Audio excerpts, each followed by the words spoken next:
Overfilled dumpster equals upset HOA lady. This is a 5-part saga that spans over 5 years. Got this from my HOA today. I know, when the dumpster is overflowing, let's not evaluate if we need another dumpster. Let's just yell at the people who live here. Notice, as all of you are aware, this past week the dumpster was once again left open and unlocked due to the irresponsible overfilling of garbage and large pieces of debris. We have asked numerous times in the past to not overfill the dumpster. It not only presents an unsightly scene within our community, but also creates other liability problems for the association and generates member complaints. We have a twice per week pickup schedule, Tuesdays and Fridays, and retain a large capacity trash bin to accommodate our residents, so there is no excuse for this to be happening at any time. The association cost to have this 2 pickup weekly schedule is $926 per month, so adding an additional dumpster is not a board consideration, nor is it necessary. Therefore, if on occasion you see that the dumpster is full, then take your trash back home with you and dispose of it when the dumpster has been emptied. It would also help if residents would not dispose of their trash in large boxes. Instead, use plastic bags. Boxes must be broken down before disposal. And, more importantly, do not put large pieces of furniture, building materials, and any of that type of debris in the dumpster unless it is broken down into very small pieces. If it can't be broken down into small pieces, then do not put it in the dumpster or on the outside of the dumpster. We expect everyone to cooperate regarding this matter and hope that this is the last time we have to address this issue. What this lady fails to realize is that the lock is broken and everyone already holds their trash for days at a time. Our very angry HOA president sends these out every once in a while. I'm not sure why they're so against another pickup or a second dumpster. Granted, in the HOA's defense, people do sometimes throw away stuff that they shouldn't, but this thing is constantly overfilling with just normal trash. We got another notice. To all residents. Twice now this week, the dumpster has been filled to overflow capacity. As you all know, we have sent out numerous notices warning that the trash company charges us an additional large fee when this is done. There is no excuse for this. We have a twice-a-week pickup schedule which is sufficient for this size community, and if the dumpster is full, hold your trash until the dumpster is emptied. As you've also been asked before, please cut up Christmas trees and garden trimmings into small pieces and break down boxes before putting them in the bin. That way, there is more room for additional trash. Please do not make us have to send out any more warnings regarding this issue. And another notice. To all residents. The board, on numerous occasions, has asked all of you to please not overload the dumpster, but it has apparently fallen on deaf ears. So you thoroughly understand why this is important, we have attached our current billing invoice, showing just how much our trash service has charged us within a 1-month period for overfilling the dumpster. As you can see, the amount for this month alone totals $264. Having to pay these large over-budget charges affects how we have to plan for other needed repairs or improvements. Again, and hopefully for the last time, we are requesting your cooperation by not overfilling the dumpster. We also ask that any resident who sees someone doing this to please report it to the board so that disciplinary action can be taken. Remember, this affects all of us, especially financially. The attached bill does show that we're paying over $1,000 a month for a 5-yard dumpster. That seems quite excessive to me, and even the trash provider's website says that it should cost roughly $400 after all the taxes and fees, so I'm not really sure what to make of that. I'm also not sure where she got the overage fee. It's pretty clearly listed as $176, not $264 in the bill. So I responded to the above email, and so did another person. This was the president's response. Hopefully this means progress. To the membership. I have already made contact and am waiting for a call back from our account manager, so please hold off from sending me any more emails regarding this issue. I will send out another notice when we make a determination of how to solve this problem. In the meantime, until I find out if we have any other alternatives, please do not overfill the dumpster. I just received this notice from our HOA president. To all residents, this is to notify you that we have negotiated a new contract with Waste Services. Changes which will take effect soon include the following. Container size will increase from the current 5-yard capacity to 6-yard capacity. Pickup schedule will change from the current 2 times per week on Tuesdays and Fridays to 3 times per week on Mondays, Wednesdays, and Fridays. Monthly rate will decrease from $1,125 to $660. All administrative, fuel, and franchise fees that we were paying were waived. However, a new City Waste Authority fee of 10% of our $600 base rate is mandatory. What has not changed is the dumpster lock. No new keys needed. Boxes and large items must still be broken down. Christmas trees and large pieces of shrubbery must still be cut into small pieces. And building materials and so on must be cut into smaller pieces. The attached trash container rules and banned waste materials and all of the above must be done before depositing into the trash container. No items of any kind are to be left outside around the dumpster. Because we do not have an enclosed container area, and so as to maintain an orderly community appearance, we also ask that everyone, please, take the time to make sure there is no spillage around the dumpster, and, if there is, please pick it up and deposit it in the dumpster. I am so happy that we have a proper resolution to this problem, but I am shocked that after all of these years, she never reached out to the trash company and instead just yelled at the residents. It was only after I suggested it a few days ago that she did it. The final update 5 years later. Not long after the contract was negotiated and the dumpster size increased, it was suddenly decreased without notifications to the membership, and the price started bouncing between $750 to $950 per month. Well, last week, I was elected president of the association. My first order of business? I called Republic and spoke to our account manager, something the previous board of 15 years never did, and I successfully doubled our dumpster capacity and cut our price down to $400, even for the next 2 years guaranteed. Nearly $5,000 a year I just saved by making a 10-minute phone call and a few emails. Look at this fallout. So if I'm reading this right, not only did you get a bigger dumpster and extra pickup, but also cut the price almost in half? That's daggone impressive. That's what it appears. I'm thinking this trash contract was set up an incredibly long time ago and was never renegotiated. Massive failure on the HOA's part. What do you think about this 5-year-in-the-making story? This shows persistence against the HOA Karens comes out on top. Wow. Fighting nail, board, and tooth, posted by Modern Man 09. There's a final update to this story as well. For context, my parents have lived in the same house since 2001. Before that, the house was owned by my father's sister. So, the home has been owned by my family since 1990. These are townhomes/condominiums. My father is a disabled person. I live on the other side of the country, but I'm staying with my dad until he is better. In late September, my dad had a stroke. He is still currently in a rehabilitation center working on his gross and fine motor skills. My father has been disabled since 2012, and this is his second major stroke. When this all happened, my uncle and I approached the HOA board about installing a ramp since he now requires a wheelchair to get around. At this time, the HOA informed us that my father was behind in his HOA fees. Big frickin' whoop. We paid them off and submitted the form to have the HOA approve the ramp construction. Once this was submitted, the stupid questions started. First off, is there any way for him to live without the ramp? Well, we had to re-explain what happened and why the ramp was medically necessary. He is currently only able to get up steps with the assistance of several people. Secondly, can his HOA violations be dealt with before the construction of the ramp is started? Well, he has 4 HOA violations that will require much more construction than time allowed. I told them no, but we would work on the violations after we got past this. Next, they said, is there any way the ramp could not encroach on the community area? Well, since the community is townhomes and condominiums, except for the inside of the home, stoop, and the back patio on each home, all the homeowners share ownership of the land. We explained how that would be impossible. We then had to explain how wheelchairs had wheels and that if the ramp was too steep, he would not be able to make it up. Is there any way you can ensure that the children don't play on the ramp?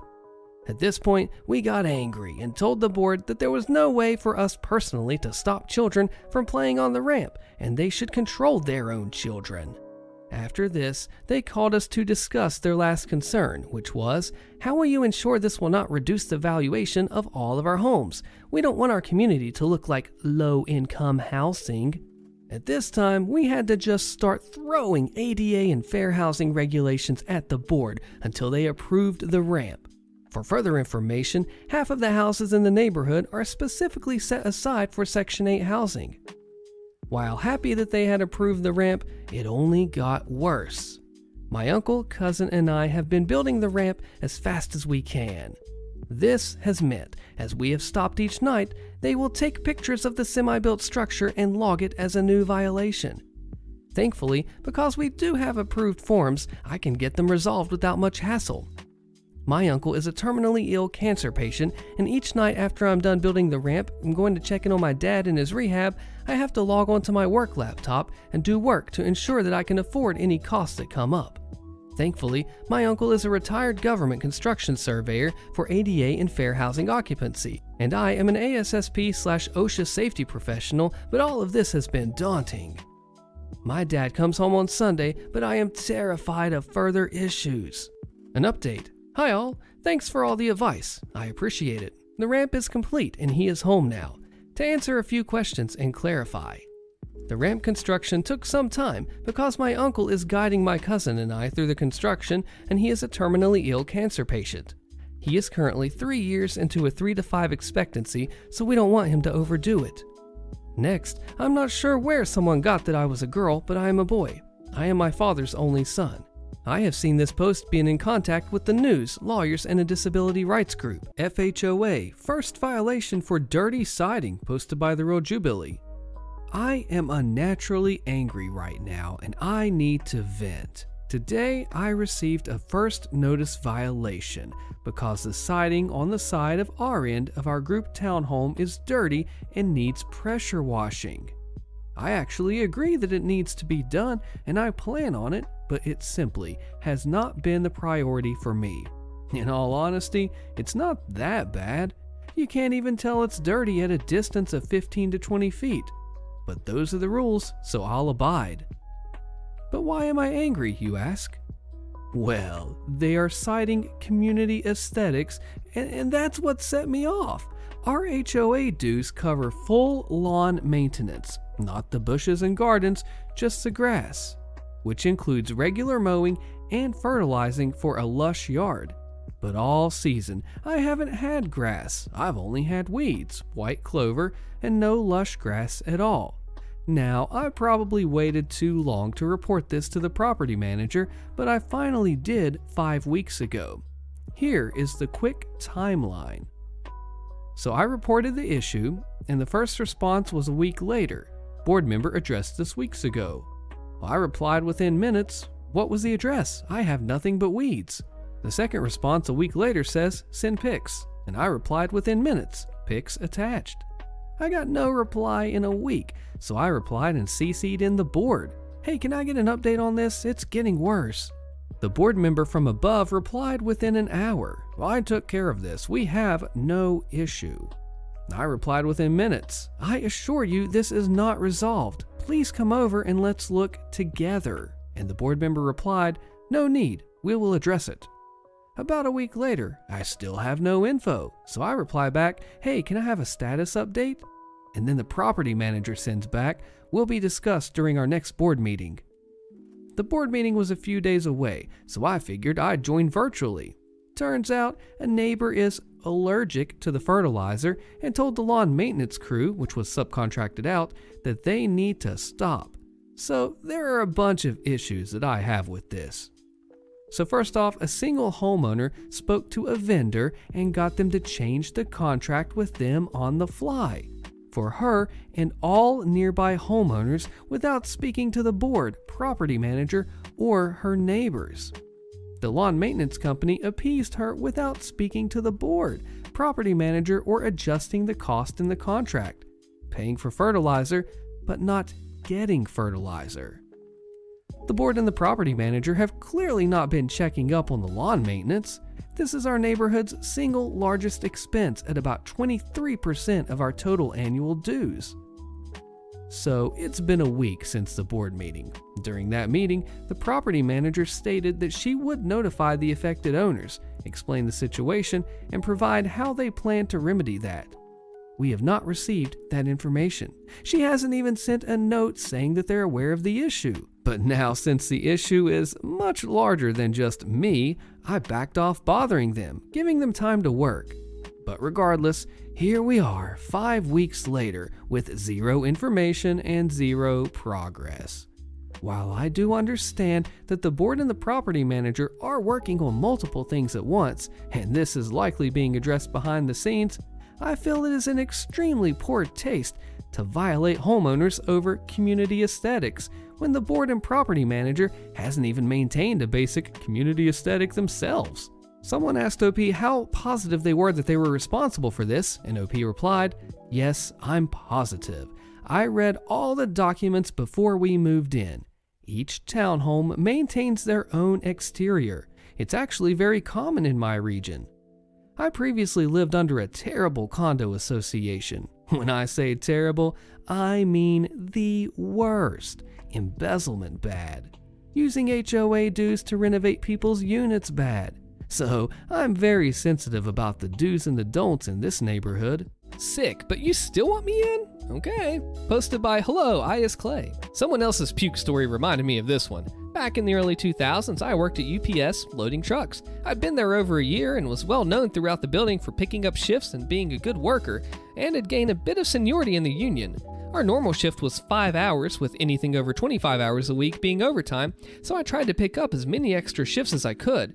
Anyone working in a union shop knows that a lot runs on union seniority, and picking up the extra shift at UPS was the same way. Most seniority got first pick, and it went down the line until the shifts were filled. Early on, I made a reputation of working my butt off, so some of the shift soups would delay asking for a fill-in until some of the senior guys left. As could be expected, this upset a couple people when they got passed over, and I got some FaceTime with the union reps on every shift. Ultimately though, this just led to me becoming friends with the reps and doesn't have any bearing on this story until later. So, as I mentioned, I had a reputation through a lot of the soups of busting my butt, working hard, and always being available. That said, my normal shift soup hated me for some reason. I think it was because he was an old retired military vet, and I was a punk 18-year-old with hair down to my shoulders, piercings, and I didn't give a crap about impressing him in any way, except through loading trucks. With us butting heads, I'd brought up a couple of issues with my union rep friends, but nothing was ever serious enough to push the issue. That is, until I got sick. I was in that state where things were coming out of both ends non-stop. I wasn't getting out of bed for anything if I could help it, so I called in. UPS policy at the time was, as long as you let the soup know something like an hour or more before a shift, it wasn't considered a no-call, no-show. I called right at the hour mark, and my soup told me if I didn't come in, I was going to be written up for no call. Malicious compliance time. I rolled up to the warehouse looking like death. I decided to load up on fluids on the way in preparation for loading trucks after a day of non-stop puking and, yeah. We had to go through security and metal detectors before a half-mile walk to the building and then another quarter-mile or so to my load once inside.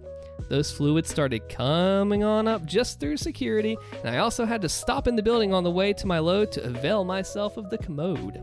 At my load, my soup started going over pre-shift crap while I'm standing towards the back next to a trash can. Those that hadn't been near me on the walk-in had already heard about my compliance, so I had a nice ring of free space around me when I started projectile vomiting into the trash can and over the surrounding area. Immediately, my soup shut down the meeting, told everyone to go to work, then asked me what the F I was doing there in that condition. "Oh gee, I don't know, soup. It may have had something to do with you telling me I'd be written up if I come in." I got sent home. Does the story end there? Would I still be typing if it did? The effer decided to still write me up for a no-call, no-show. I WTF'd him when he handed me that write-up, and he said to take it up with the union if I had a problem. Okay, ding ding, round 2. Remember those union rep friends that I'd made from picking up shifts and working my butt off? Yup, I went in search of one and had a chat. He had already heard about my ordeal, a mile worth of warehouse space, and word still traveled faster than it would have if we shared a cubicle, and he knew that I had been in the warehouse puking, and if I was there, how could I have not shown up? And if my soup was the one that sent me home after I showed up, how could the write-up be my fault at all? so he roped in HR. HR was involved in all the official write-ups and hadn't heard the story, but was aware of the write-up. So, union rep and I told her the story. She called down and asked the soup to come over to her office, and he came and recounted the same story. When asked if I'd called, he said yes. If asked if I'd still showed, he said yes. When asked if he sent me home, he reiterated that he had. When asked how I could be a no-call, no-show when I'd called, showed, and been sent home, he didn't have an answer. I was dismissed to go back to work, and he was not. Unfortunately, I don't have details on what exactly happened with him. My union rep buddy did say that I wasn't the only one that had been passing along issues for a while, but this was the first they could really do anything about. Being management, Soup wasn't part of the union, and the union rep wouldn't say much else other than it was settled. When a union rep tells you it's settled and they can't say more, my experience has been that they're absolutely right. The Soup kept his distance and didn't speak much to me afterwards outside of what was absolutely necessary. HOA story time. I'm a woman in my early 20s. I live with my partner in his early 30s. We recently moved into a condo, which I was a bit hesitant about because it seemed to be a tight-knit community with mostly retired elderly people. We purchased the condo outright and promptly moved in after inspections. We had a very unremarkable first 6 months, as in nothing really happened. There is a fee, I think it's around $1,000 a month, towards amenities and community events within the building. I don't use the common spaces, and most amenities, despite paying this fee to the association, cost upwards of $20, and parking costs $110 a month. Since we are owners, there is a board of other owners that get to vote on things, make plans, and gather at odd times during the day, such as 2 p.m. on a Tuesday for a few hours to discuss. They frequently are responsible for petitioning changes. When I had moved in, I wasn't explained to how it worked, where to go, nor introduced to the other members of the board. Oftentimes, these meetings are impossible to go to unless your day is empty and they are mandatory. We had decided that we didn't have much interest in the bureaucracy aspect of living in our home, and it didn't seem like that the other board members wanted us to partake. We often experience a lot of creepy behavior, like staring us down or pausing mid-group discussion to stare at us coming in or going out of the building. In the laundry or garbage room, our neighbors sometimes follow us and stare at us from the door or stand outside their unit. If we take the stairs, neighbors will come out of their unit to look at us through the glass window on the door. Or the property managers just stare us down when we enter into the lobby. Even if I smile and wave, they just stare, which is the common issue. A smile and a hello does nothing, and they stare at us, unblinking, and turn their heads to follow us until we're out of eyesight. Basically, we did not have a warm welcome at all, which is fine because we really just wanted to lead a non-disruptive life and be good, quiet neighbors. There is a big hierarchy in the building where owners look down on renters, and a lot of people presumed we were young renters that don't belong. Others seem to be condo-owning board members that mostly seem to dislike us inherently, and I don't really understand. Due to this, and not being interested in being treated like an unwelcome zoo animal, we don't go to the board meetings, not as if they ever welcomed us or invited us. Frequently, we get emails to vote on representatives, and we waive our votes. The issue extends past the other owners and into the actual admin and property managers. Questions are met with passive aggression, condescending attitudes, or I'm sent on a duck hunt to track down people that I don't know and already don't like me. All of this began before we even got settled in. Mostly, I believe it's because we're young. We own, we have an equal say, and we're not welcome due to this. There's a cliquey association, basically. I don't plan to live here much longer because I don't mind the creepy behavior, but it's like I'm almost being alienated and forced out, despite paying X amount of fees for things that I'm generally not interested in using because of this. Or it's inaccessible due to admin taking a very eye-roll attitude. I have been nothing but polite and quiet, and I do not stir the pot. Community events are more catered to the majority of board owners, like bingo night, elderly social mingles, specified as such, or barbecues that require an entrance fee. I don't partake because I don't want to pay to be stared down or whispered about. Anyways, my point is there a way to work with the association? This is my first HOA type place I've lived, and most places I do live have these issues. When I lived in mostly an unregulated building with no association, I still attracted negative attention, despite keeping my head down and being polite. This has more stakes, as I am being shoved out of something that I have to partake in, and it builds a narrative within a tight-knit community about me and my partner. I usually take the stance of shrugging my shoulders and allowing whatever narrative to take place because, at the end of the day, I'm here to live in my home. It's causing a lot of weirdness, bullying, tension, and most importantly, I can't get any information out of anyone, even for events and votes that I'm obligated to partake in. I am very close to saying, screw this, I'm out, don't care, matching their energy with an equivalent rather than trying to be kind and say hello.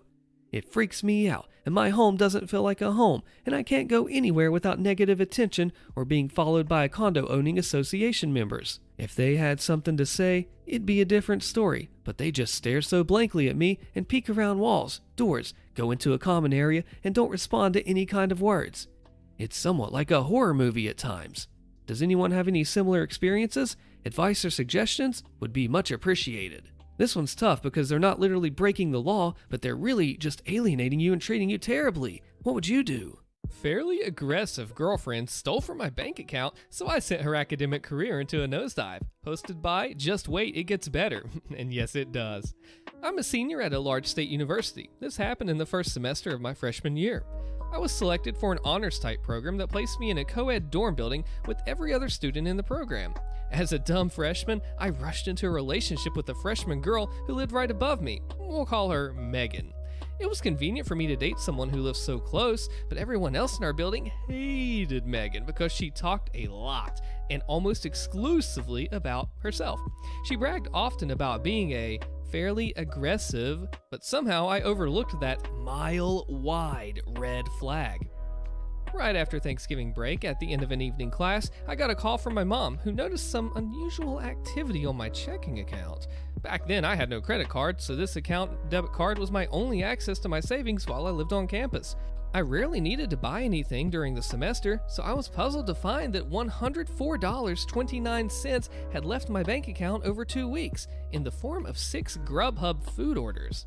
At this point, I trusted Megan, but I decided to ask her about the money right away. She denied any involvement and suggested that I cancel my debit card. After a really long phone call to the bank, I did just that.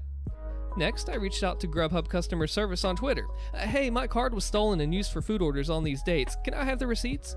They sent me the first and last receipts, but they had to redact the personal info of the account holder. I say redact in quotes because they just used the Snapchat draw tool and Megan's name was still clearly visible on both receipts. What's more, the most recent receipt was only 2 hours old. She was probably still eating when I chopped up my debit card. Now it's worth noting that she and I both had unlimited dining plans, paid for by our respective parents, and we lived 500 feet from the nearest dining hall. She didn't need to order food, and she definitely didn't need my money to do it. So I texted her again. Hey, I have the receipts from Grubhub. Are you sure you didn't make those orders? Her reply, F you for suspecting me. Fairly aggressive, wouldn't you say? I hatched a plan to collect security camera footage of her picking up the order from that evening. However, by midnight, Megan arrived at my door in tears and confessed to everything. Plus, she admitted to being a serial shoplifter. Exhausted, I sent her away and decided to deal with everything in the morning. By the next day, everyone in our building seemed to know what was going down, probably because Megan had already begun broadcasting her version of the story. I sent Megan a breakup text and decided that the $104.29 was a loss. At least I escaped unscathed, right? Well, less than 2 days later, she entered my room when I wasn't looking. I was sitting at my desk when I noticed her standing silently behind me. Give me my stuff. Where's my stuff? What stuff? You know. I did not know. She tore through the room looking for something that she refused to identify. Just as quick as she came, she was gone. And I locked the door because obviously, this wasn't over yet. Within a minute, she was back. She stood outside my door knocking and demanding that I let her back inside. The knocking quickly got more violent. She started shouting, I know you're effing in there. Open the mother effing door. Mind you that we lived in this building with students in our program who all know each other, and all of them could hear her. Pretty quickly, Megan was rattling the handle of my door. Next, she began throwing herself at it, shoulder first, trying to break it down. I lived next door to my RA, but judging by the lack of any intervention, he was elsewhere. So I whipped up my phone and texted him to send backup. Meanwhile, I saw my heavy wooden door bending and buckling. I even heard it crack a bit. My RA was on duty in another building, so he sent 3 of his colleagues to de-escalate the situation. They brought Megan downstairs, where she revealed that the stuff that she wanted was just a t-shirt and a keychain that she gave me for my birthday. Whatever, man, I'll let her have those. I still just wanted this to be over.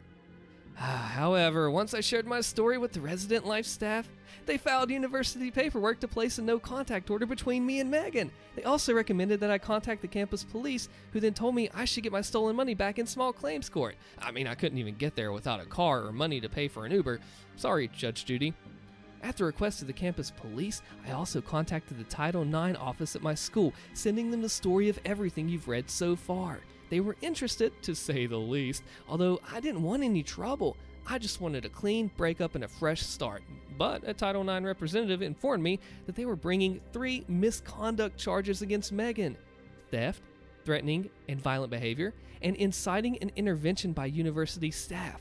The representative asked me to serve as a witness in Megan's disciplinary hearing the next semester. I tentatively agreed right before the representative set the hearing date for February 14th. Valentine's Day. I thought it was a joke, but they really did that.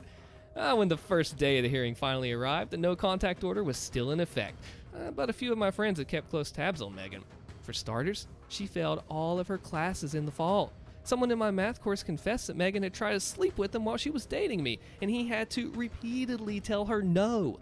Even worse, Megan kept telling a twisted version of the whole story to try and turn my friends against me. So when I found out that she had found a new boyfriend, it felt good to know that the V-Day disciplinary hearing ruined whatever evening plans that they might have made. I arrived alone at the disciplinary board hearing, unsure of what to expect. The board consisted of grad students, and the hearing was expected to run into the night. Unlike me, Megan did not come alone.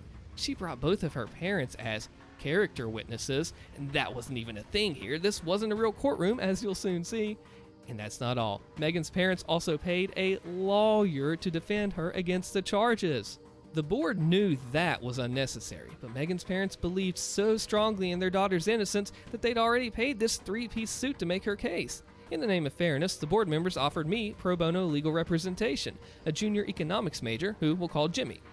Jimmy had already read my account of the events from the fall, and thanks to my screenshots of Grubhub receipts, he said there was an okay shot of the charges sticking. Then I told him something I'd kept secret for months. When Megan tried to break down my door, and I whipped out my phone to text my RA, I also filmed the whole thing. Jimmy couldn't get enough of the video. There was Megan kicking and screaming and clearly trying to break into my dorm room. It was all the evidence that I needed, and no one saw it coming. In the hearing, when the time came for me to make the case against Megan, Jimmy played the video on a big screen in front of everyone. The room went insane.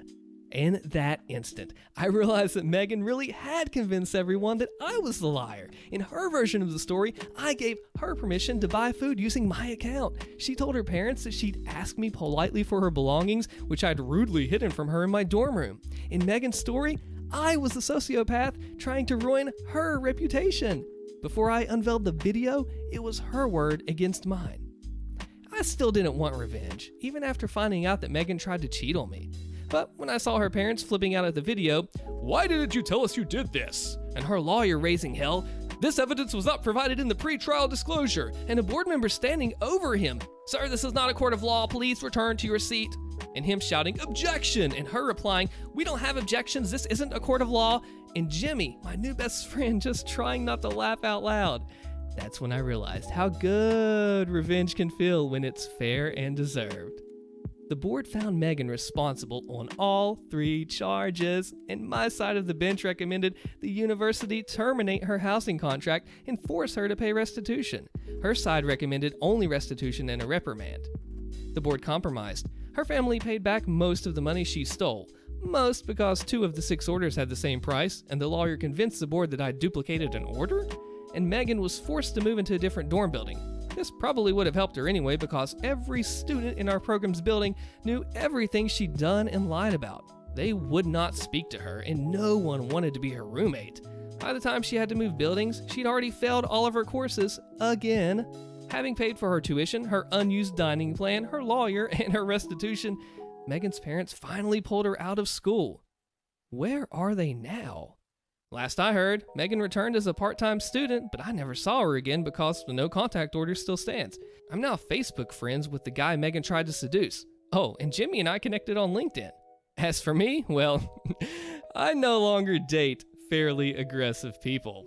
Here's our next story. Thanks for listening along. You'll enjoy this one too. Last summer, I was at a cousin's wedding. His bride and her family had been close with ours since before I was born, and the couple had known each other since they were toddlers, so it was a particularly exciting event for both sides of the family. However, after the ceremony was over and the party had only just started, one of the bridesmaids decided to announce her own engagement. The attention was immediately taken away from the newlyweds and brought to the bridesmaid, who I'll call Sarah, and her equally smug fiancé. My cousin's wife, I'll call her Emma, didn't make a scene or utter a single negative word about Sarah. She looked like she was on the verge of tears, but she kept grinning and acted very happy for the other couple. This was unusual, as Emma is typically quite confrontational and speaks her mind no matter the consequences. Sarah later picked Emma to be her maid of honor at her own wedding, which took place last weekend. I wasn't there for it, but my cousin sent me some of the best bits on Snapchat and explained the whole situation. This is where the fun begins. Emma's two much younger sisters were the flower girls at Sarah's wedding. At the very last moment, Emma switched out the white petals in their baskets to blue ones that she had secretly brought with her. She told her sisters not to say anything about it or let the bride see them until it was time to scatter them down the aisle. Sarah looked very confused upon seeing the blue petals, which didn't coordinate whatsoever with her theme, but of course, she didn't say anything about it in the moment. Most of Sarah's other bridesmaids were also Emma's friends, had attended Emma's wedding, and were in on Emma's scheme. At the reception, Emma's sisters and the other bridesmaids were tight-lipped when Sarah began demanding to know why there were blue petals. The wedding planner ended up getting a lot of abuse for not checking the flower girls' baskets before they walked down the aisle. Finally, it was time for the speeches. The speeches took place in front of a massive screen, displaying a loop of photos with Sarah and her husband, which had been compiled by Emma. Emma took the remote that controlled the presentation screen, and at first, she showed some pre-approved humorous photos of Sarah with Emma and the other friends to facilitate a couple lighthearted jokes. Then, at the very end, Emma said to Sarah that she must be wondering why there were blue petals instead of the white ones originally planned. That was when Emma displayed the last slide from her presentation. Emma announced in front of everyone that she was 5 months pregnant and that she just discovered the baby was a boy, hence the blue petals.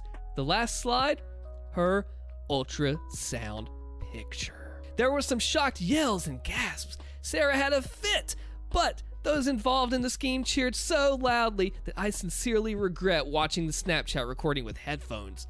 Apparently, Sarah had been very nasty to her bridesmaids before, driving several of them away and forcing the others to pay ridiculous amounts of money for dresses. Emma and my cousin were eventually thrown out of the party, but they were all smiles. Sarah's fuming mother went to confront her outside, and Emma retorted with, "Gentle, gentle, I'm pregnant." I reckon Sarah doesn't speak to the majority of those bridesmaids anymore. HOA lawsuit takedown time. My husband and kids and I live in a HOA co-op condo type area in a jurisdiction that historically has let HOAs run wild with power. My HOA was always very Karen-y, with everything from paint colors and plants and children's sounds, and especially screening prospective buyers, tenants, and those who otherwise resided in a home in the HOA. I'll skip the details, but as you know, HOAs and their rules historically were to keep out the undesirables. Choose your reason for undesirable, but it usually ends with some sort of ism or other common victims of housing discrimination.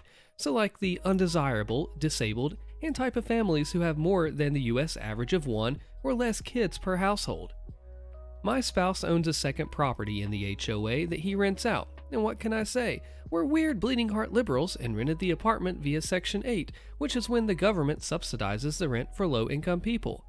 However, the rent subsidy is well below fair market value for the middle-class neighborhood, so Section 8 apartments are rarely encountered in such nice areas.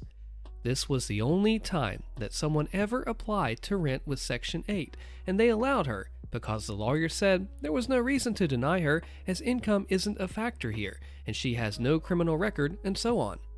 However, from that day forth, there was a campaign of harassment and violations against her. Calling police, calling Section 8 to get her off the program, dozens of complaints that were ridiculous, often involving children being children or something that everyone else did, or rules so strict and old from pre-Fair Housing Act law, 1970s, like children can't be outside unattended until 18. They would especially try to enforce such insanity against her and anyone else that they decided that they didn't like. People really hate poor people living in their community. It's insane the drama that went on. I, of course, defended what I could, as the violations were aimed at my spouse, the landlord. I am very quiet and shy, and I'm a research attorney in an extremely specific narrow area of law. That is all I do. I analyze an extremely specific area of law, research, make up written arguments based on law and fact with backup documentation. Well, one day, this nastiness started getting out of hand, and my kids got targeted, and I went mama bear. My goodness, I went mama bear for my kids and my tenants' kids. I didn't know I had it in me because I'm a nose-in-a-book lawyer. As you know, HOAs leverage the power of the HOA attorney to get what they want because, unless the community's rich, if the HOA attorney goes after you, everyone folds because attorney fees are insane for the average person. And my community has no other attorneys or rich people who will pay $450 an hour to fight an HOA violation that's unfair and that can bankrupt them. So, when they sued my spouse, he didn't fold. They were surprised. Me, on the other hand, I'm a research attorney. The harassment was over several years, and as all autistic lawyers do, I saved and documented every piece of paper, email, convo, asked for clarification in writing from management for every board comment or manager comment from the day it all started. I pored over condo docs and researched the law, researched the changes in the law and the deficiencies in the HOA docs and the enforcement of illegal provisions. I'm a weirdo, I know, but I have a passion for this sort of stuff and I love to learn. That being said, I am not a litigator. I never once have been to court or even worked at a law firm that does that type of thing. I consult on a very specific type of legal issue and I apply it to a client's situation, but I don't procedurally argue anything in front of a court or file papers or do procedures. I just tell other lawyers and business people and advisors and so on my thoughts and they do what they need with it. It was sadly hilarious because my filings were full of procedural errors and the judge was sympathetic because he knew I was trying my best and I had a very valid legal argument with tons of well-organized evidence tailored to the law. But my goodness, there are so many rules with litigation down to the heading of a document and whether you used a magic word that I kept messing it up. But I would ignore the complaints of my amateur work and would just keep on plugging and fixing the error, trying again, getting state and federal housing agencies involved, and man, it was getting expensive for them to keep filing motions. They got so obsessed with this that the HOA managed to get sued by 2 other people because they spent all the money on legal fees instead of, say, fixing the giant pothole or the roof issue in front of someone's house, that the HOA is legally responsible for. So now, lenders won't lend to people to buy because it's too risky due to lawsuits. People had to sell for less and value went down because only cash buyers. Non-Karens who barely know an HOA exists are starting to ask questions. They're also starting to get subpoenaed by Fair Housing to answer the questions, such as, I would notate that my tenant got a citation for XYZ, and I would document non-Karen also did XYZ and got no violations. So now, non-Karen is getting asked questions about if the HOA ever cited her for the wrong type of barbecue grill allowed by the docs. Which, of course, they never did, except for my tenant, who has an issue to show selective enforcement. They retaliated by threatening to call the police next time that my kid breaks an HOA rule by being a child playing outside. Retaliation for fair housing complaints is very illegal. It was documented and witnessed. I went even more mama bear to the point that I scared my husband after that threat to my kids. So long story short, $50,000 in legal fees on their end, $400 in filing fees on my end, but too much of my free time, and the HOA finally begged me to settle the lawsuit that they started, call off the fair housing government investigators, and they will agree to leave me alone and change the HOA docs to comply with the law and stop being so Karen-y. They are now terrified of me, and I have been taking advantage by breaking every small rule imaginable, like unapproved plants, no grass, unallowed umbrellas, incorrect mailbox color, I free range kids and ignore them, and all the other people under 50 have joined in, enjoying by doing such awful things as replacing turf grass with invasive native plants and the like, now that they know how the HOA is powerless. Look what you can do when you stand up to it and you actually have all the stuff in your corner to back it up. Oh my goodness, man. They framed me, they fired me, and that's how they effed themselves into a divorce, a prison sentence, and a handful of deportations. Posted by Atlas Black. This is a long one, but if you stick with it until the end, you'll learn how I was framed and fired from my job and accidentally set off a chain reaction that led to a staff overhaul, with several managers being fired or moved on to other restaurants, the general manager being fired and getting a divorce, and one of the managers being investigated by the FBI and ultimately arrested, as well as several of the workers being deported. Here we go. I used to work at an upscale restaurant owned by a large corporate entity that owned several different restaurant brands. I worked there for about 3.5 years before they eventually fired me, but more about that later. First, I want to give an idea of my role there. My role at that job was a little of everything. Since the day I started working there, I took it upon myself to learn as much as possible. I was very persistent with management when I wanted to learn a new department. I'd started as a server, but eventually had worked my way into different departments and job titles like carryout, hosting, bartending, bar backing, banquets, catering, and deliveries.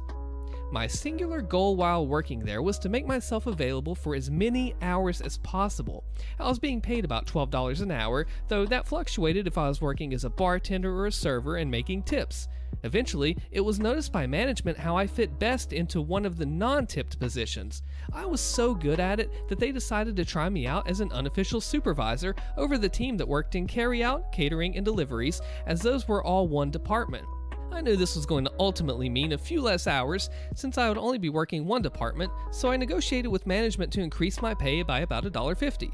Since I was taking on additional responsibilities, they were satisfied with the pay increase. I wasn't trying to get as much money as possible, I just wanted to be able to pay my bills and still have a little money left over for fun. I was living in the highly taxed city of Chicago, which is in the already highly taxed state of Illinois, so it was pretty difficult to make ends meet and still have money left to enjoy my life. I'm a person of simple pleasures and I can enjoy things for long periods of time, so it didn't take much money to be happy. A video game could hold my attention for several months, sometimes even years. I had a family pet that I had brought with me to Chicago, so that counted as an extra expense. Not long after I started this position as the unofficial supervisor, I got a girlfriend, so I was also going out more often and spending money on her. With my position and some smart budgeting, I was able to afford all of this. The money wasn't an issue, but management had a high turnover rate, so the incoming managers often did not know what the department entailed or how important hours were to workers of these departments. Eventually, it was noted that our current general manager was going to be fired and replaced. The incoming general manager was supposed to be some rock star when it came to improving restaurants. We looked up his name and found him as the first search result on Google. But the entry wasn't some glowing review of his work ethic or of his impeccable ability to improve the way a restaurant runs. It was actually a mugshot and a police report filed for repeated domestic abuse. This is important later. We'll call him Harvey. Shortly after Harvey came in and started making changes, one of our best managers gave her resignation. She refused to work with him and, like an oracle, told us to expect lots of sexual harassment, misogynistic comments, and for him to eventually run this place into the ground. Not long after she left, our general manager began replacing our current managers with hand-picked people that he had worked with in the past. Eventually, all but one manager was replaced. That manager was the kitchen manager. We'll call him Fredo. Fredo had been there since I'd started working there. He seemed to be something of a chameleon, as in his values and ethics seemed to change depending on who his boss was. Honestly, I sort of applaud his survival instincts, but ultimately see him as a suck-up and a traitor. Harvey never really replaced the manager for our department, so we ran without a lot of oversight. Unless you count me as a supervisor, we didn't constantly have someone breathing down our necks about how things should be done. Our department had some hiccups here and there, but it still ran really smoothly. Since we did not have our own manager, we often had to radio for a manager to come help us out on things that needed a manager card for approval. Fredo would always be the one to answer these calls since the kitchen was closest to our department. Over time, the new team of managers started to see Fredo as the manager of our department as well. However, the hourly team that worked there still saw me as their supervisor. This meant that anytime Fredo was trying to make changes that would ultimately hurt us, the team relied on me to mitigate those disasters or to negotiate with Fredo to let us do our jobs the way we had already proven worked really well. Over several months, Fredo and I would butt heads dozens of times. He and I were constantly arguing about how important hours were to the workers in this department. He had it in his head that we should be living off tips like servers, but since most of our orders were carry-out, they came in through Grubhub, and Grubhub doesn't tip. We didn't have a lot of deliveries in a day, and the tips we got from those were maybe $10 if we were lucky. But splitting $10 four ways doesn't add up to a lot. It just showed that Fredo had no clue what he was talking about. Eventually, we had a meeting with our Harvey, Fredo, and all the workers of this department. It was marketed as a chance to voice all our grievances and concerns with the changes that they wanted to make with no chance of retaliation. So, the workers did exactly that. They talked about how Fredo was trying to cut hours even though he isn't our actual manager. When it was brought up that they were attempting to hire someone to be the manager, the team suggested that I take over since I already had been supervising them and running things smoothly for the last several months. I was also the one that management consulted with when writing schedules, as I had an understanding of the days that some workers could and couldn't work depending on their school schedules or family life. I could see the moment it was suggested that Harvey and Fredo made the decision on the spot that I had to be gotten rid of. Although they didn't say it, I could see the look they gave each other and instinctively knew that my days at this place were numbered and my job was going to be getting the axe one way or another. They made a bunch of promises to us about not cutting hours. They told us that they would stop sending all but one person home early and only leaving one person to clean everything and close up by themselves, as this wasn't a small department and it was simply too much for one person to do alone while still meeting health and safety standards. They promised that whatever hours we were scheduled for, we would work. We weren't trying to be unreasonable, so we told them that we usually have 3 or 4 people scheduled to work our department. They could cut 2 of them early, but we always needed at least 2 people here to help close properly. The promise was made that they would always have at least 2 closers. However, only about a week later, they started sending all but one person home early again every night. One night, they tried to do it while I was scheduled as the closer, and we had just returned from a massive catering event, and there was an unbelievable amount of cleanup left to do for one person. When Fredo came in and tried to send everyone except me home, I stepped up and told him that he was consistently breaking the promise he had made to us during the meeting. He looked at me square in the face and told me to stop complaining about it, and if I was going to keep trying to talk to him about him breaking his promises, he could easily find someone who could work my shifts. I quickly realized that this was an assassination attempt on my job. He wanted me to press it further. So I backed off and started cleaning. I ended up having to stay way late, and that meant overtime pay anyway. I got a write-up for that since we aren't allowed to work overtime without a manager's approval. When I refused to sign the write-up, pointing out that I had tried to explain to Fredo that I wouldn't be able to clean up all that stuff alone before my scheduled shift ended, I was allowed to leave without signing the write-up, but only because the HR rep that was present at the time wasn't one of Harvey's cronies. Skip ahead to the day that I was fired. It's important to note at this point that I always came into work an hour early. Since we lived in Chicago, food was expensive. However, at our job, we were allowed to have as much free soup and bread as we liked.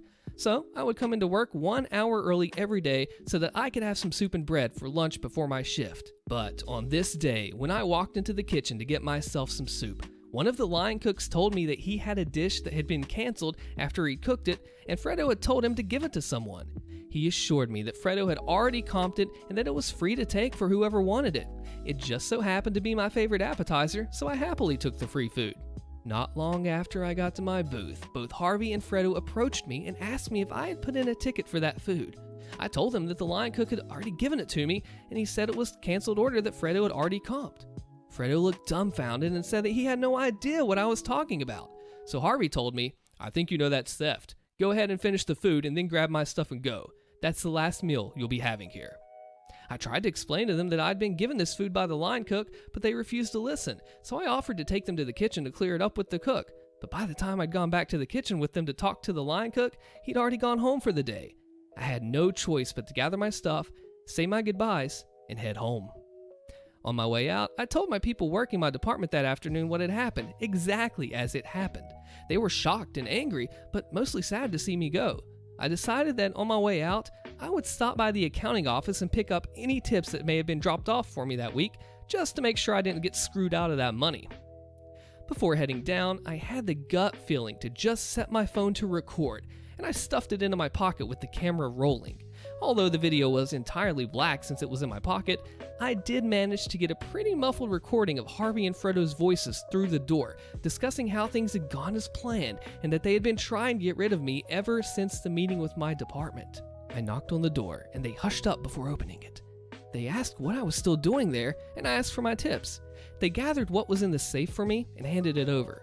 Despite my anger rising at what I had just heard, I decided not to burn this bridge just yet, because perhaps I could nuke it later. I offered a handshake to both managers, thanked them for the opportunity to work there, and left, making sure to pull my phone out of my pocket and record the front of the restaurant with the sign showing its name and logo. Working in a restaurant, you learn to always cover your own butt. It's true for most jobs, but something was just telling me that I would need this all later. If I was being accused of theft, I wanted to be able to prove it wasn't true if it ever came up in future job interviews, which is exactly what happened and where this all started going nuclear. On the train ride home, I sent some messages and made some posts on some local groups on Facebook saying that I had just been fired and that I was looking for a job as quickly as possible. By the time I got off at my stop, I had already set up an interview for later that day. I was offered the job about 5 minutes into the interview, but after going over the details, it didn't sound like that it was for me, so I turned it down. I interviewed a few other places and found one that was a darn good fit with a hefty pay increase compared to my previous job, and I wouldn't have to deal with customers. It was an auditing job for a logistics company. However, during the interview with the manager of this job, he mentioned that he had already called my previous place of employment and spoken with the general manager, Harvey. Harvey had told him that I'd been fired for theft. Luckily for me, the manager I was interviewing with asked me to tell him more about that, and he was willing to let me pull out my phone and find the recording. I was asked if the voice in the video was the same as the one he spoke on the phone with. It was. That was confirmation enough for him that I hadn't made a fake video. He listened to the two managers in the video admit that they had set me up and watched to the end when I showed the front of the restaurant, complete with the logo and name. The manager interviewing me, who we'll start calling Dean, hired me immediately and asked me to send him the recording. I did. I thought that was the end of it. About 7 months later, after settling into this job quite nicely, HR sent out a "Welcome to all our new team members" email, which listed all the newest hires, some facts about them, and had pictures of them all. They sent these out every time that they hired a new round of people. One of them, Thomas, was a former coworker who worked with me at the restaurant. We'd worked at the host stand together, so I was pretty glad to see someone I knew and liked coming onto the team. I sought out his desk and went and said hello and asked why he left the restaurant. He hadn't left willingly. He'd been laid off because the company was under investigation. It had started as a relatively small matter. The corporate entity that owned the restaurant chain had received an email with an attached video. My video that had been filmed from inside my pocket. That was cause enough for corporate to send someone to investigate internally. Thomas was pretty surprised that I hadn't heard anything about it, since there had been numerous attempts to get in touch with me. As soon as he said that, I logged into the old email I had used when I first applied for the job at the restaurant. I had at least 24 emails asking me to come in to discuss my employment and termination. I'd never replied. I just didn't care enough anymore. I'd also changed my number since then, so they hadn't been able to contact me by phone. Thomas continued explaining that before corporate had sent someone, Harvey and Fredo had talked with my department and tried to offer them all a small pay increase to spin corporate a story about how I was incompetent at my job and failed to live up to my duties. The day the corporate auditor showed up, there had been a small exodus of people from my old department. They quit on the spot, in front of the lady from corporate, let's call her Audrey, and made sure to rat out Harvey and Fredo before leaving. Strike one for both of them. Strike two came a couple of days after Audrey showed Harvey and Fredo the recording that had kicked all of this off. They denied it vehemently, but there was no mistaking Harvey's voice. It's unique. Not only that, but the video also picked up their voice and mine when we shook hands and had a friendly parting of the ways, which was something they had already bragged about to Audrey, thinking it made them look better that we were able to part on good terms. This wasn't the actual strike two. That came when it was clear that they needed to be separated, so Audrey sent Fredo to work at another restaurant owned by our parent company and temporarily demoted Harvey to manager. This tore them apart. They had once been an inseparable evil team, but the pressure of the investigation must have pushed them over the edge. They ended up at each other's throats on Facebook, on a public post on the company page. The post had since been deleted, but Thomas explained it as the following. Fredo had been pictured in the Facebook post on the restaurant page, and Harvey made a passive-aggressive comment about how Fredo shouldn't even be in the picture since he'd been moved to another restaurant due to misconduct. Fredo saw this comment and said something along the lines of, "At least when people Google my name, I don't show up as the guy that punched his wife." To which Harvey responded, "Very funny from the guy who was cheating on his wife with Janet's sister." Not her real name, but Janet was the girl that they appointed to officially supervise my old department after they'd fired me, the unofficial supervisor. Fredo replies to that by saying, "Like you haven't tried with half the waitresses, they all have stories about you trying to get with them." The post was deleted, but not before it had been seen by Audrey the auditor. That was officially strike 2. Strike 3 came the next day when Audrey started interviewing the female waitstaff and bartenders, seeing if any of them could confirm that Harvey had tried to make a move on them. All of them were interviewed separately, and several of them had similar stories.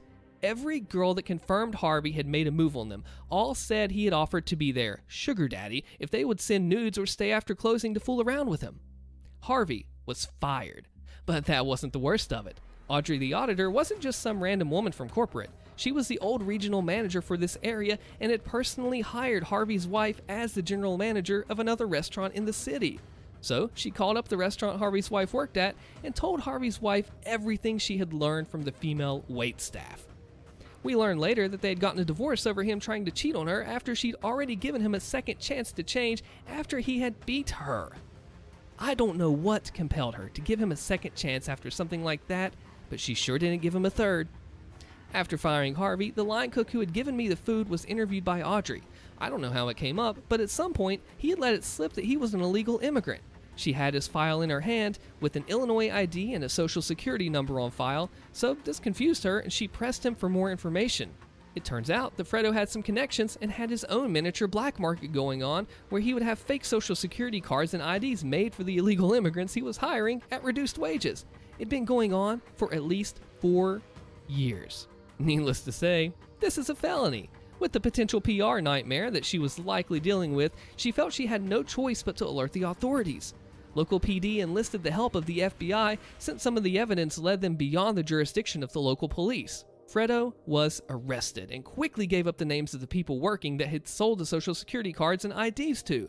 I'm not sure if he gave up all of them, but he did name drop about 14 people. And of those 14, at least half were deported by the time Thomas had been let go. One of them was the line cook that had given me the food the day I was fired. Thomas went on to explain that it all started with me being fired, but I never sent that recording to corporate. I'd only send it to Dean when he hired me. I asked him about it, and he told me that he'd sent it to his wife since she was a lawyer. He wanted to see if I had a case to maybe sue my old job since what they had done was wrong. But he also remembered that when we had first talked about it, I'd said that I'm not the type of person who would try to make millions off an entire company because of the mistakes of 2 a-holes. But I'd also said that would be pretty sweet to see them lose their jobs too. So his wife had been the one that sent it to the legal team at the corporate HQ of my old restaurant job. My boss showed it to his wife, who forwarded it to the real head honchos of my old job.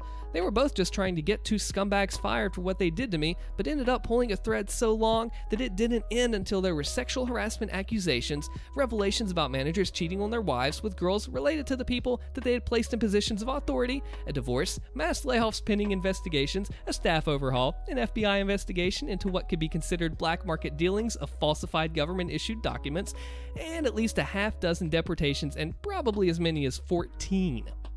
I don't know if this counts as nuclear revenge, as I didn't actively pursue it, but Thomas ended up showing me that even if it wasn't revenge, it was definitely nuclear, and the crater it had left was massive. HOA story time. The neighbor wants OP to pay maintenance on his second home. No way. So the key players are me, 22 female, first-time renter, recently graduated university. Edwin, a 70-year-old male, extremely posh second homeowner. When me and my fiance, both early 20s at the time, were looking for our first place together, we ended up looking at a lot of flats. Most were way out of what we could afford and were really bad quality, like damp and dirty or no light and so on. So we were really pleased to find a great 2-bed flat that was within budget in a great location. right between the student side of town and a leafy, affluent suburb. The flat was in a small housing complex of about 20 flats. Each flat was in a block of 4 and 2 on the ground floor and 2 on the first floor, which is second floor to Americans. I don't know if it was actually designed for retirees, but it turns out that pretty much everyone who lived there was elderly. Our oldest neighbor was 102 years old, and most of the others were 70 plus. Beneath our flat lived 2 widowed elderly people, and the flat next to ours was vacant. Our landlady told us it belonged to a man named Edwin, the Karen of this story, who lived in a very large house on the next street over, and bought the flat as overflow, so when he had family visiting, he didn't have to host them in his own home. So we moved in, and things were going great, at first. The downstairs neighbors were really friendly, and they seemed happy to have young people about. I'd do a bit of shopping for the 102-year-old, and I'd say hello to the others if I passed them in the shared area.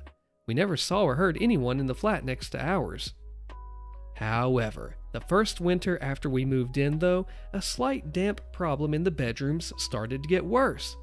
We told the landlady, who got it investigated, and it turned out the whole roof was rotten and needed replacing. The landlady assured us that the HOA would pay for most of the cost, and her and Edwin were liable for the rest. No problem, we thought. Except one day, I got a knock on the door, and a smartly dressed and well-spoken old man was on my doorstep. He introduced himself as Edwin, and after a bit of polite but awkward chit-chat, I asked if I could help him with anything. Yes, you can, actually. It's about this roof problem I'm hearing about. What are you thinking you'll do about it? Oh, you'll have to speak to the landlady about that. She knows all the details about the contractor.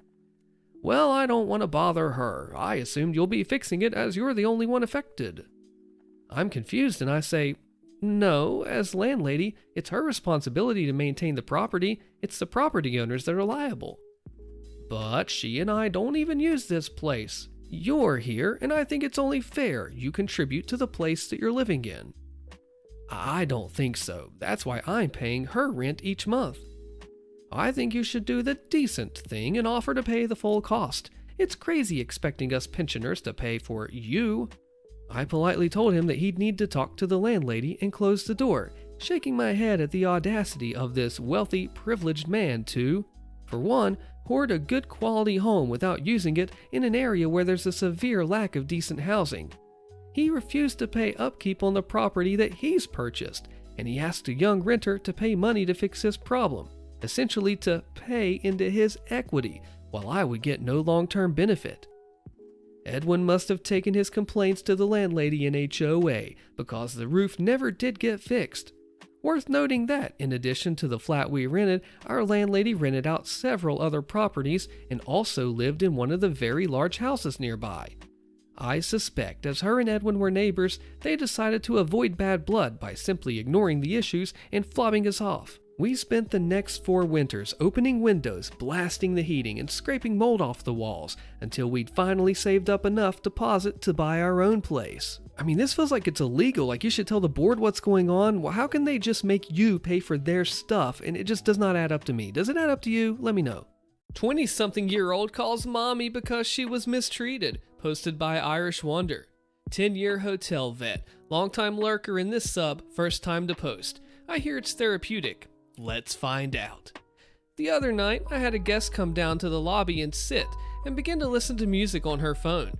She didn't have headphones in, and the music was very loud with explicit lyrics. But it was 11 at night and fairly slow, and I didn't want to give her trouble, so I let it go on for about 10 minutes. Eventually, the lounge closed, and 3 to 4 stragglers came walking through the lobby back to their rooms. A few glanced between me and her with a strange look. I just raised my eyebrows to them in acknowledgement, but at this point, it still didn't seem like a huge problem, and it wasn't bothering me. Minutes later, one of my last arrivals comes in.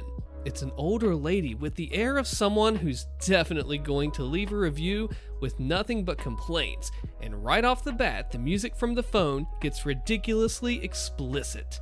I'm hurrying to check this woman in as fast as possible while she's constantly evil-eyeing the lady on the couch and shaking her head in disappointment at me. I get her checked in and she leaves for the room, and at this point I realize I have to do something, so I politely address the lady on the couch. Hey, ma'am, I'm sorry, but the sound on the phone will have to be off while you're in the lobby. She shrugged, got up, and walked to her room. Well, that actually went well, right? Cut to the next night. I had ran to the kitchen for about 5 minutes to help the restaurant staff close a few things down for the night, and as I'm walking back to the desk, I notice the same lady sitting on the couch, and in a chair next to her is a guy about her age. They both appear to be in their mid-20s, way too old for childish behavior, but I immediately knew that's what I was about to get. As I say hi to them, I notice the girl look at the guy and nod. He nods in return. It was obviously an attempt at clandestinely saying, "Yep, that's the guy." Oh good, what's this gonna be?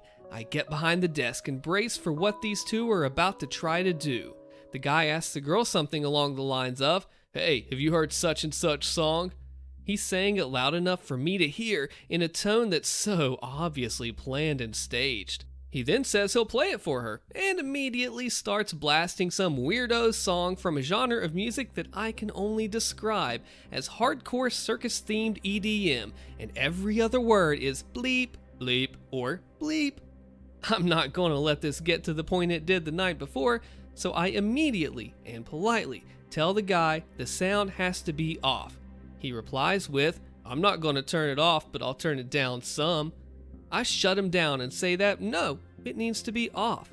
He obliges, then begins having a conversation with the girl that is, again, aimed at me. They're basically throwing backhanded insults my way just loud enough for me to hear, and acting like they're having a private conversation. At one point, the woman actually calls her mom on her cell phone and begins to tell her how badly the hotel is mistreating her. Whatever, I'm not easily offended and I've seen my fair share of buttholes. Eventually, someone coming from the lounge passes through the lobby while talking to someone on his cell phone. The lady yells at him and tells him that he is being too loud on his phone and is going to get kicked out. That was enough for me. Now you're messing with business. You gotta go. I tell them both that they're going to need to go to their rooms for the night. They ignore me and act like that they didn't hear, so I picked up the phone and pretended to dial security. Security doesn't actually have a phone, they have a radio, but I was hoping the bluff alone would work. It did, and they both got up quickly and scurried off to their room. I got a call from my GM the next day asking me what had happened with these guests. He said that the girl's mom drove to the hotel and demanded to see a manager and screamed for 15 minutes at how rude I'd been. I told my GM what had happened and we shared a laugh. He told me if I had any more issues to just go straight to the cops and have them escorted off the property. Then came night 3. The lady came back down to the lobby holding hands with another girl. They both made sure to hold their hands up so that I could see it and shoot me a passive-aggressive grin. I currently live up north, but I'm from the south and have a thick accent that most people immediately pick up on. I honestly believe that they were trying to bait me into saying or doing something homophobic, assuming that I must be some stereotypical, hardcore Southern Christian gay-hating Klansman or something. They stood at our local brochure cabinet and browsed while talking under their breath. Not loud enough for me to hear, but I'm sure it was aimed at me. A few minutes later, the guy joins them and the conversation becomes loud enough for me to hear, and it's definitely more insults thrown my way. At this point, I decided it was enough. I told them they were going to need to return to their rooms or I would have security escort them off the premises. They demanded to know why, and I told them the truth as best as I could put it. Because none of you have emotionally matured past middle school, and I won't sit here and be disrespected for a second night because you fail to understand why we can't have curse words blaring in a place of business. The girl said something along the lines of, "Did you not learn your lesson today? I guess I'll have to call my mom again." I told her to go ahead, her mom could be escorted off the property as well, and they stormed off to their room. Got a call from my GM the next day. Mommy had been back, and he had promptly ended their reservation a day early.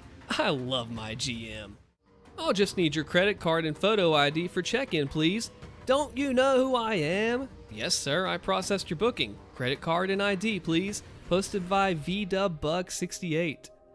And geez, if you're gonna pull the "don't you know who I am" line, surely you'd actually want to be somebody?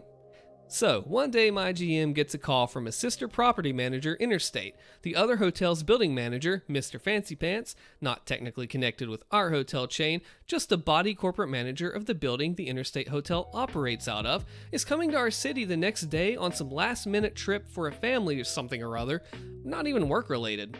Apparently, I gather, he's one of these people that likes to feel connected or networked and gets a kick out of being able to say that he was hooked up with a good rate on a hotel room by having an associate call up on his behalf to make a booking for him with priority early check-in because connections. Ugh. Anyways, the GMs have a quick chat. My manager says, okay, email me his details. Into the phone, and 2 minutes later, clicks print, hands me a piece of paper, and says to me, here's a booking for you, Darls. I ask what rate. Whatever's online for tomorrow night. Okay. Anyway, I enter the booking, email the confirmation to Mr. Fancy Pants directly, and think nothing more of it. Until the next day. Pretty much bang on 12 p.m. the next day, in sachets, a middle-aged balding fellow that I presume is Mr. Fancy Pants. That was his ETA, and most of my other check-ins were regulars who aren't him. He gets to the counter, greets me smarmily, and introduces himself. I check the system and tell him that I can have a room ready now and can check him in. He seems very pleased that the pleb at the front desk knows what's what and is ready to acquiesce to his booking request for early check-in. Side note, if I have vacant rooms, I'll put you in one as soon as you arrive, mainly so I don't have to store your luggage and deal with you again later. So, I pull out his registration card, grab a biro or ballpoint pen, and ask him for his credit card and ID. It was an amazing and almost instantaneous transformation to see his smarmy, smiley face immediately drop into a bright red scowl. I think of an angry, slightly underripe beefsteak tomato as he raised his voice and spat at me. I'm not giving you my credit card and ID. Nobody told me about this. This is ridiculous. Don't you know who I am? I was a little taken aback by his demeanor, but replied with, yes, I know who you are, Mr. Fancy Pants. I processed your booking yesterday. We require a credit card and ID from all guests on arrival, and it was outlined on the confirmation that I emailed to you. I'll need them to be able to check you in. I'm not giving you my cards. I've booked a room and you're going to give me my key. I'm sorry, I can't do that until you register on the form here and provide your credit card and ID. Fine, I'll pay cash for the room right now, but I'm not giving you my cards. You're welcome to pay cash on check-in for the room bill, but I will still need your credit card for the incidentals guarantee and your ID. There's not going to be any incidentals. Now, normally if reception was empty and I had the time, I'd be happy to play with an a-hole like this, going around and round in circles for as long as I fancied. I hate jerks, and something especially grinds my gears about arrogant, self-important tool bags like this. So, I like to put on my best, you can't complain about my service because I'm following policy and you're being a jerk, customer service voice, and keep going on this merry-go-round to nowhere for a good 10 to 15 minutes. But this was a busy day, I had crap to do, and it was about my lunchtime, so handball. Okay, sir, I'll get the manager for you. I sent my GM to the front desk. He'd actually heard the whole interaction from the office at that point, and is generally supportive of my playing on the merry-go-round with jerks. And I went out the back and boiled the jug for a cup of coffee and started heating up my lunch. A couple sips later, and GM lets me know that I can go and finish check-in. I return to the desk, and a very sedate and considerably less ripe tomato silently hands me his credit card and ID and the completed sign-in sheet. I process his auth, check him in, give him his room keys, Wi-Fi, and so on, and direct him to the lift. Mr. Fancy Pants quietly says, "Thank you. Sorry about that. I've had a long day." Well, I hope your day improves. Have a good afternoon. Mr. Fancy Pants proceeds to his room, and I retrieve my now heated lunch and walk into the office to listen to half the conversation as my GM and sister property GM have a laugh about Mr. Fancy Pants' behavior and personality. I think the general consensus was pity for this guy, though my pity extended more toward anyone that had to work with him regularly. Stop lying to me, posted by Riostore. I've about had it. I'm gonna snap. 6 years and I'm tired. This is a long-winded vent post. Lady and a man come down today for breakfast after it's closed. Everyone I've got working at the front desk has been here for at least a year each. The man starts literally cussing in the lobby about how the girl that checked them in told them it closed at 10, but it closes at 9 on the weekdays. It's closed at 9 on the weekdays since we've opened. It has never before closed at 10. The girl that checked them in knows what time it closes because she used to double as a breakfast attendant. There is no way she told them 10. I told them it was okay, that I still had everything back there and I could fix them something like sausage or give them some sandwiches to take back to their room to heat up in the microwave, or muffins, or literally anything we have for breakfast except for waffles. I got it. Do you want it? What I want to do is beat that girl's butt for telling us the wrong breakfast times. Sir, the only reason I didn't get an attitude was because his wife kept trying to calm him down and took some stuff and she was alright. Completely unnecessary. I almost broke down and told them that they were wrong and there's no way she would have said 10. I barely managed not to. Then the other day, some company called because they had an extra day charged. What happened was, their dude left at like 5 p.m. after he told me he was going to just stay over that night. He sat right here in my lobby with me from 11 a.m. to 1 p.m. waiting on a truck. Before he left, he extended another night and I remade his keys. So, his company gets mad and says they're going to call him because he was supposed to have been gone. The guy calls me himself after talking about, swearing up and down, that he left the hotel at 9 a.m. He was physically gone by 9 a.m. And I just said, no, sir, you were here with me until 1 p.m. You asked me to extend your reservation. No, there's no way. I was gone. I wasn't there. I left. Let me call you back, sir. So I go check the lock audit, and the last time he was with his key when in that room was 3:30 p.m. But his company was super sweet, so I just said, screw it, I'll refund him. So I called him back and started off with, well, the lock said you went in there at 3:30, and he cut me off and he was like, oh no, I was there at 1, maybe, but not 3. I was gone by then. It must have been one of your housekeepers. I broke and I was like, no sir, it was definitely your key, so I know you were here at 3:30, but it's okay because I'm going to refund it. I just wanted you to know that I know you were here. I've never been this done before. I'm just so tired of folks lying to me about everything. I'm usually super sweet and bend over backwards and don't like confronting guests on anything. I'll just take it and try my best to make sure everyone's happy, even if they're liars and I know they're lying and they know that I know they're lying. The other day, I had some super nice guests check in all day and I miss when folks were nice like that and I had good days interacting with people. It seems like everyone lately is on edge and confrontational and trying to game the system. Housing cooperative ticks me off, posted by some account 89235. I'm living in a block of flats with slightly higher standards, meaning we have a gate and our own parking spaces, trash cans, camera system, and everything. I work as a programmer and remotely. I'm also single and I keep mostly to myself. I try to never harm anyone, not get into any drama, just live slowly and steadily alone, barely leaving home except for doing groceries, so my neighbors know me as that homeowner that never causes any problems and is always helpful and polite. One time, I had to replace my current bed. It was old and dirty and I just wanted something better. So I ordered a new bed and dismantled my old one, ready to be taken out. Once every 2 weeks, a truck comes in and checks through the neighborhood to take away all of the big things set beside the trash containers. That day was tomorrow. Sadly, I live on floor 3, so taking my old bed alone would be just too hard for me to do by myself. I asked my brother for help, but he couldn't have done it tomorrow, so he helped today.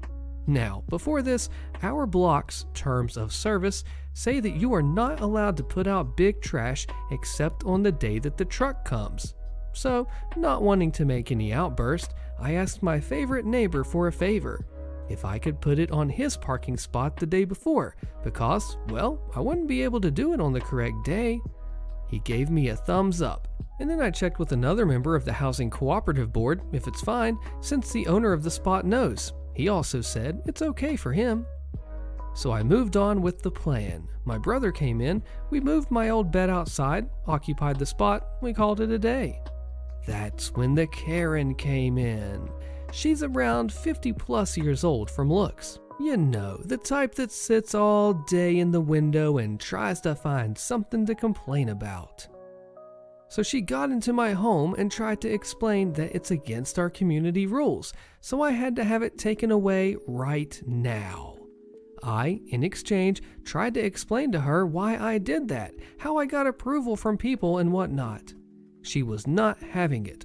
She threatened to call the police on me for littering if I didn't get it done today. I said, sure, okay, guess I am technically in the wrong here, so I'll just comply. I called a private company to take away the bed today. I also specifically went to her home and told her that it would be done today, and she said it's fine. So the truck arrives and they start taking away the bed, and so does the police.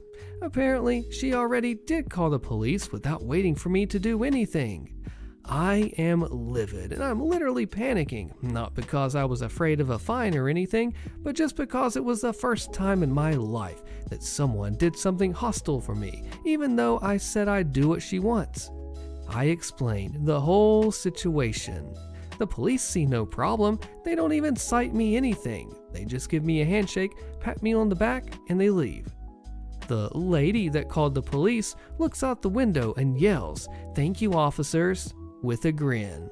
I am ever more upset at this point. I think to myself, you want to perfectly obey the law? Fine, I'll make sure you do. I got the community rules from the council and I studied them thoroughly to find potential reasons to make her life heck. I see her taking out the trash. I clearly hear glass bottles in the bag, and I look out the window. She throws it in the wrong container. I call the community board. Bam! Your rent went up because you don't comply with our sorting garbage rules. The next day I come back from groceries and I see her car. She parked a little over the line, so it's basically like taking up 2 spaces. I call the police. Bam! She gets a fine. She walks out her dog in the private space as I watch her through the window. I see her dog going, but she doesn't scoop it up. Oh, did you just do that? I call a community board with a complaint. She came to me and wanted to apologize. Now, here's the part that makes me look bad. I said, no, I don't accept it. Why? Because, I'll admit, I am vindictive to people who try to create trouble for others without a very good reason. I said, all I'm doing is making sure you are following the community rules. Is that wrong? And she scoffed at me, something rude, and went away. I've been doing that for like 3 months now. A month ago, she was kicked off the board for too many rules violations. Today, she moved out, but before she did, she made sure to put a bag of trash on my doorstep while I was away. Sad for her, she's stupid and the trash contained a letter with her information on it. So I had the last laugh by reporting it to the police. I know, rules are rules, and I was technically in the wrong first for breaking them. But the moment she went out of her way to enforce them and then screw me anyway, that's when the line was crossed. I have no shame for bullying her out of here. I was just doing God's work and ensuring that the rules are not broken. Entitled Squatter tried to steal my brother's house, posted by Caring Sister NCA. Several years ago, my brother, Dan, moved from California to Washington State and built a 3-bedroom house on one of 2 parcels of land that he had bought when he was 18 years old. He lived in a nice community with a small lake and had an HOA. During the 2008 economic crash, he ran into financial trouble, so we helped him.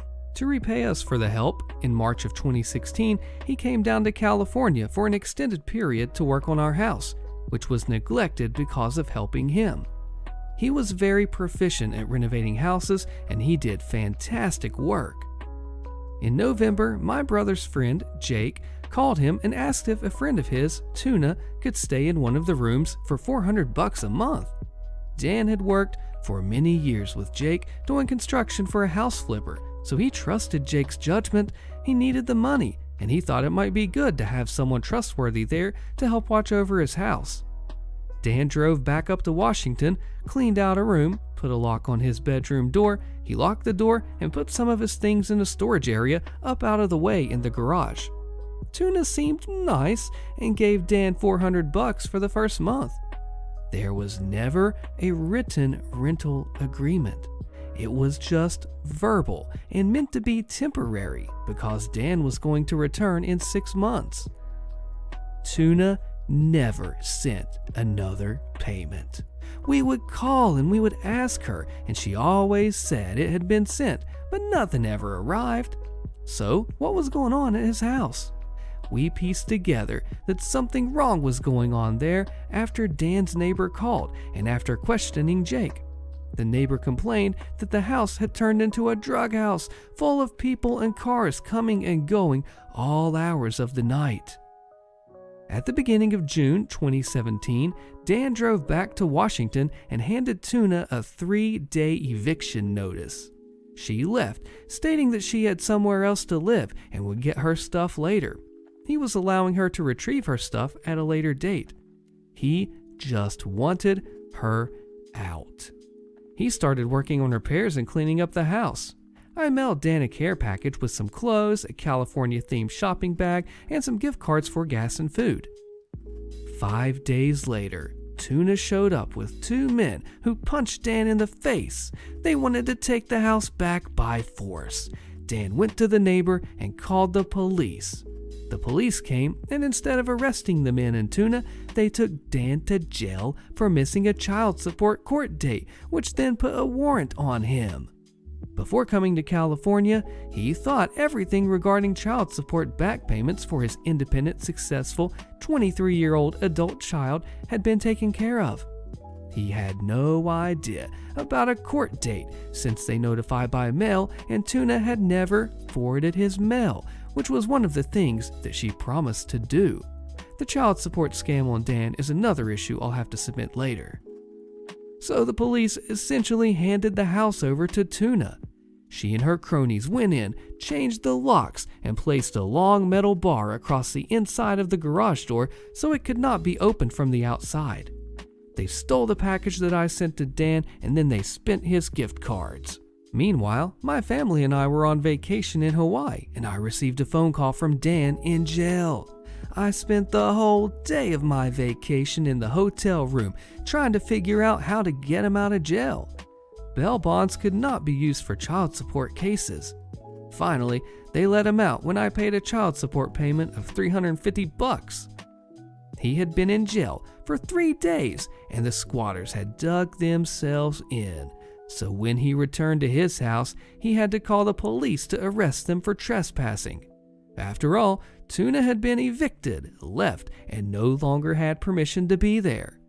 They were squatters by all accounts, but the state defers to people who just claim they are renting, therefore requiring a landlord to go through the court system to remove the so-called tenants who were actually squatters. The police came and screwed him over once again. Tuna claimed she was renting the entire house, and the police believed her instead of Dan. She told the policeman that she would leave in 10 days, and the policeman told Dan that he could have his house back in 10 days because Tuna said that she would leave by then. Are you kidding me? Dan was instructed to leave the premises or be arrested. It was his house. She was trespassing. He got into his minivan and drove away with nowhere to stay but in his van.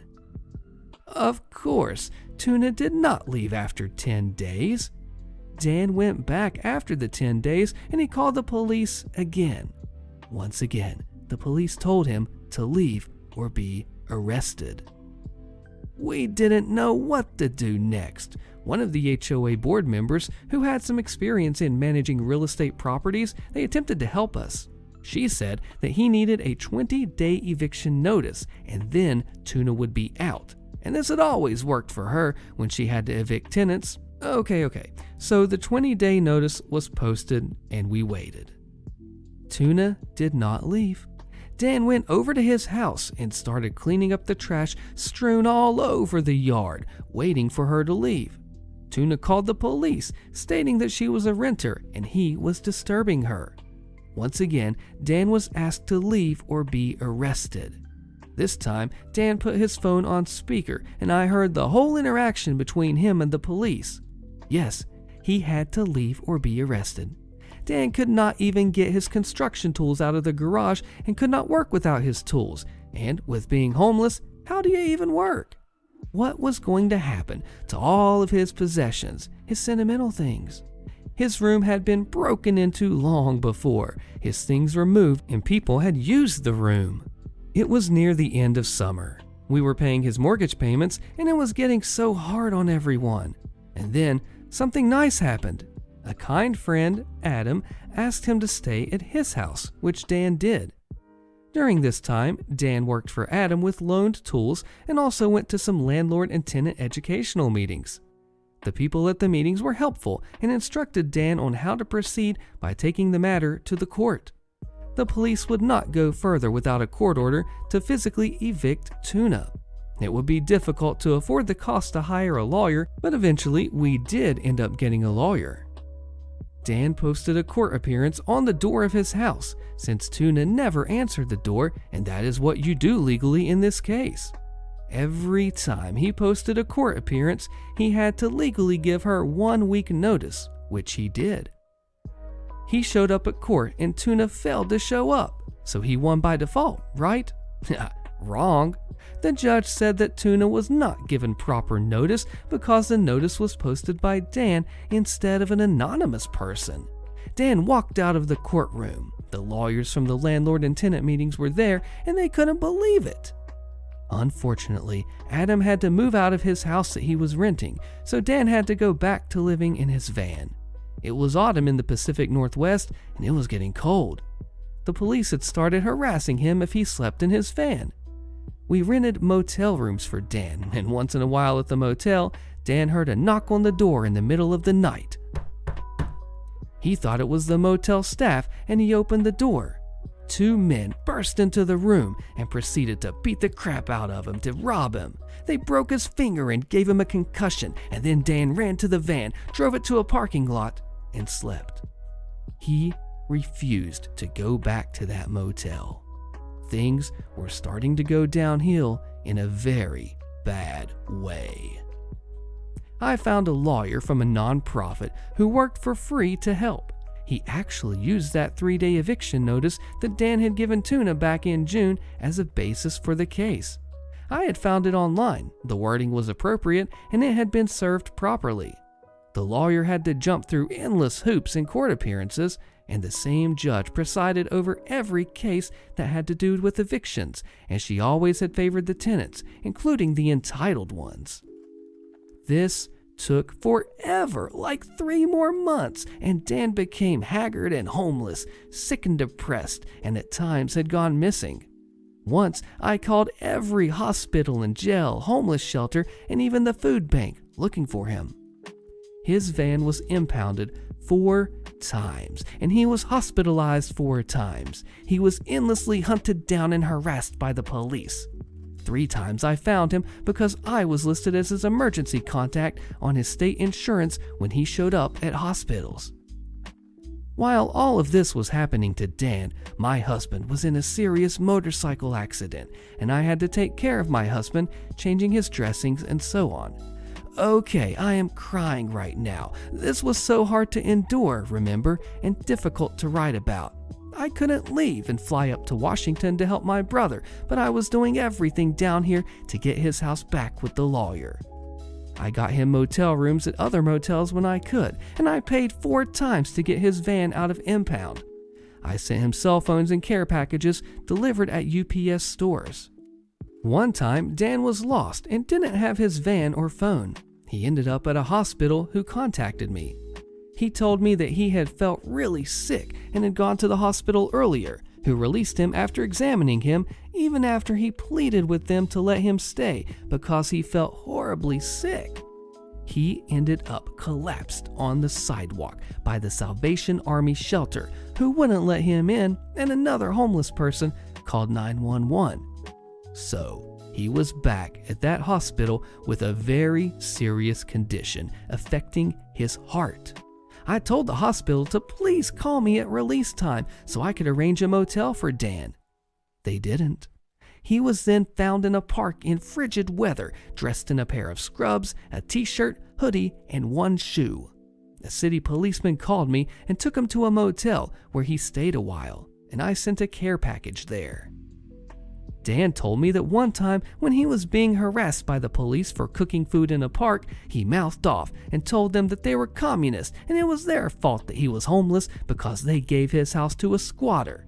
A fire truck arrived, so he was not arrested with the firemen there, but I don't think the police liked him very much for saying that. In October, Dan was arrested for drunk driving while he was sleeping in a Walmart parking lot. What? I had to bail him out of jail over that? Every time that he didn't get to court hearings, they would post warrants for his arrest. One time, he was in jail and they refused to give him his medication, so I had to bail him out because he felt so awful. In mid-November, the police arrested Dan again for not showing up to court for that so-called drunk driving incident. He begged me to bail him out, and even though the bail bondsman paid the bail in the late afternoon, the jail released him in the middle of the night. Again, with no vehicle, it was impounded, a dead cell phone, no charger, it was in the van, no money, and so on. I found out later that this jail only releases people at night so they can get credit and are paid by the state for the whole day. That night he was released, it was our deceased mother's birthday. Dan was then found unconscious in a ditch by a seawall in a Starbucks parking lot. He had a broken femur, broken hip, cracked spine, and a head contusion, and that finger was still broken from the motel incident. The doctors evaluated that he had been hit in the back of his head with a blunt object. We don't know who did it. The last thing he remembers was a police car driving by. He was airlifted to a major hospital in Seattle, about 50 miles from where he was. I took a flight up to Seattle as soon as I could and I visited him. The doctor showed me the x-rays and he had countless rods and pins put into his body to help put him back together. By this time, we were getting closer to having his house back. I went by the house with Adam's brother-in-law, Paul, who was packing heat. We pounded on the door and I demanded that the squatters hand over my dead mother's rocking chair. The stupid friend, Jake, he was there, and he handed it through the door. It is a big heirloom mission-style chair, and they had burned into the chair in 4-inch letters the word wasted. The court order finally became available, but then we had to schedule the eviction according to when the police had the time to do it, which was another 2 weeks. It was scheduled for the beginning of December. I went back home to California briefly, and I returned the night of the eviction. Dan was in the hospital for almost 2 weeks. When he was released, I arranged a nice long-term stay type hotel back near home for him to live at until the police evicted the squatters. Paul helped us a lot. He was with the police at the eviction, changed all the locks, and secured the house. He picked up Dan at the hotel, and Dan got to witness the eviction of that entitled witch from heck. She was the only one left in the house. A notice had been posted on the door to warn everyone to leave, but, as usual, she didn't think there would be any reason that she would have to leave. It took her completely by surprise. The police pounded on the door and demanded that she leave immediately. She asked if she could get this and that, but no, she couldn't. She grabbed her little dog, her purse, and left with nothing else. The police put a notice on the door after Paul had secured everything. Dan was driven back to the hotel, and then I arrived. I wished that I could have seen the eviction, but I couldn't get a flight early enough. The neighbors said that a bunch of people came to the house that night, pounding on the door trying to get in, but they couldn't. They almost called the police, but the people left. We went over there every day for about a week to clean up. Dan was confined to a wheelchair and was on heavy meds, so it was hard. He couldn't help too much, but he did his best. The house was a disaster. There was literally 5 tons of garbage in the yards around the house. The trash disposal service was not activated during this time, so they just piled it up around the house. On one side of the house was a huge pillar of trash made out of wire fencing. It was about 8 feet by 8 feet and at least 12 feet high.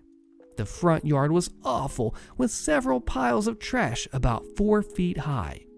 Tuna left every single thing in the kitchen, in the cupboards, and rotting food in pans.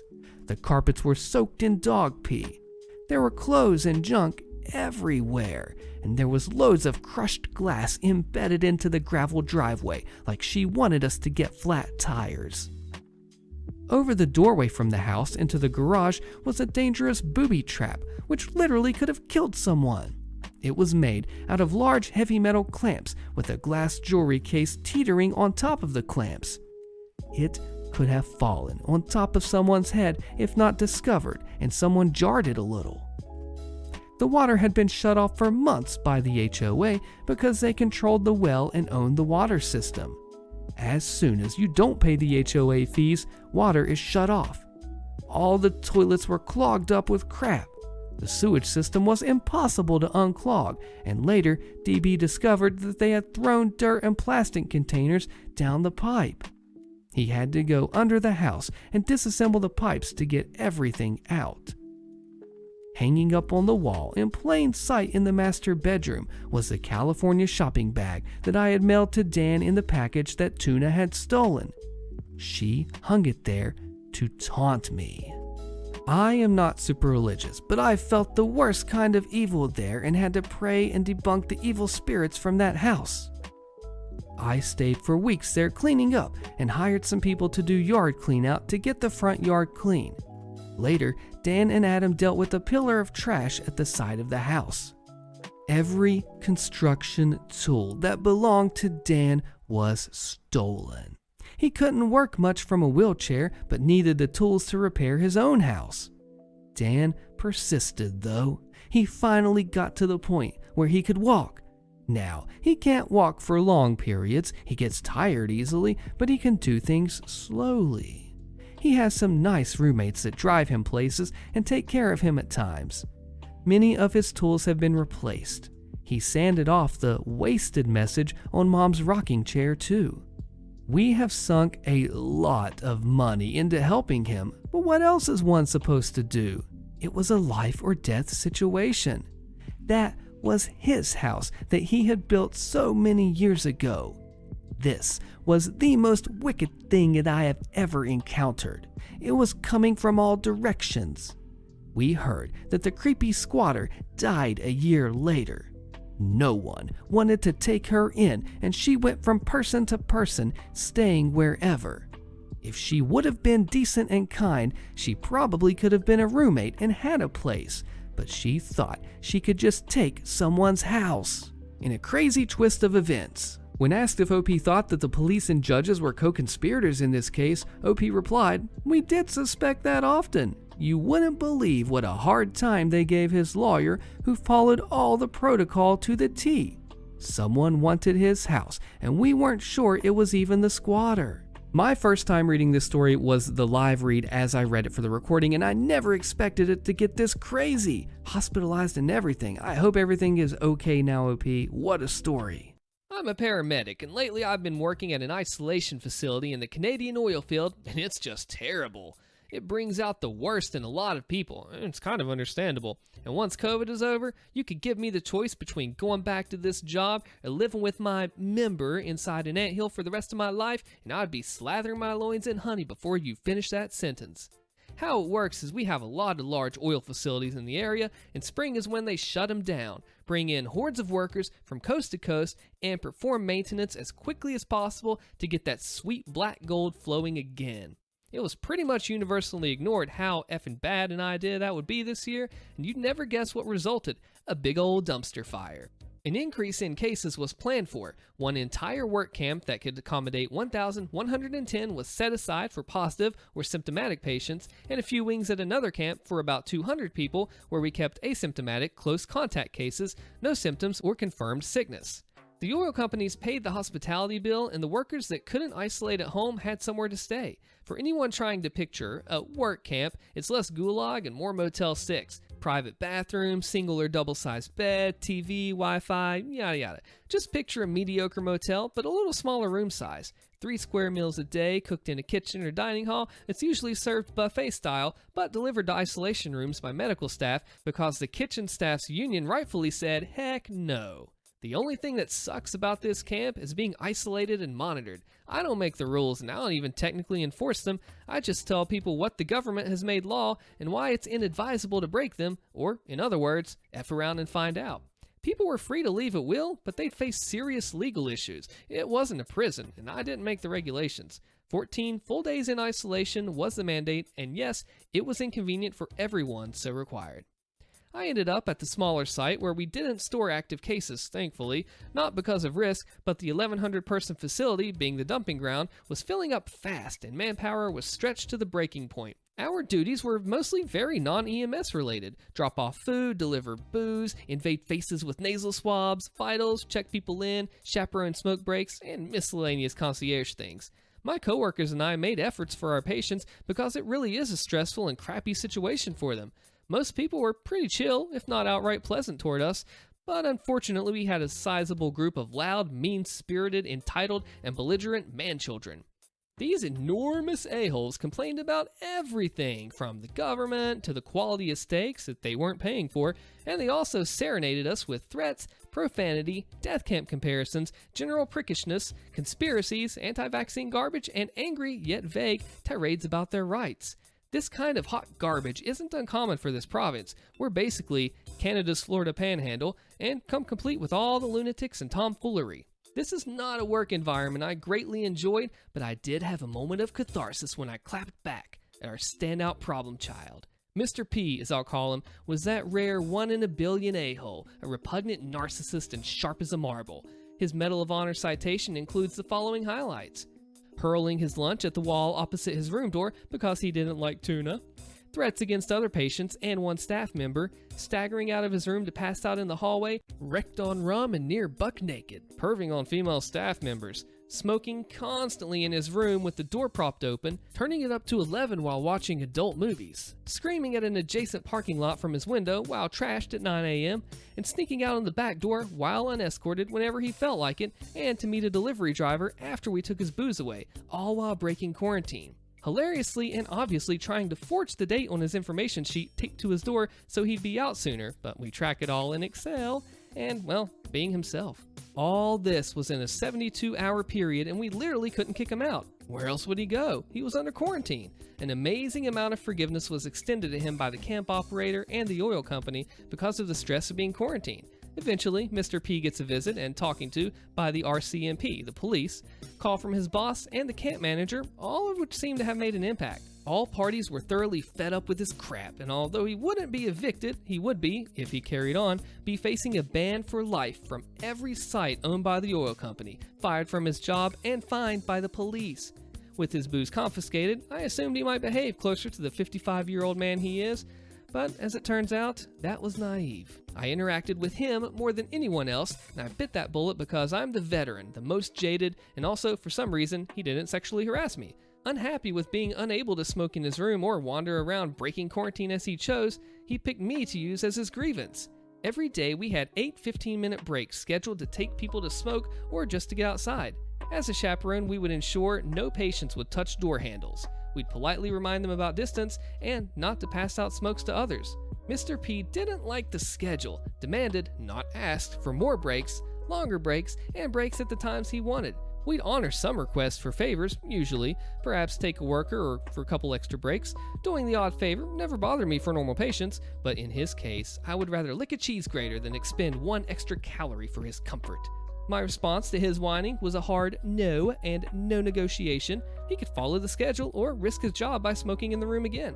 He wasn't special, and we were just staffed enough to handle our workload already. I might have done him a solid if he promised me that he would use that time to go play in highway traffic. He'd grabbed my attention when I was handing out some lunches, and this is when the above request was gleefully denied. It was about an hour later when we got a call from Mr. P. He wasn't feeling good and he needed a checkup. I grabbed my kit some monitor thinking I had paramedic crap to do, but not believing I'd be lucky enough to have him actually be dying.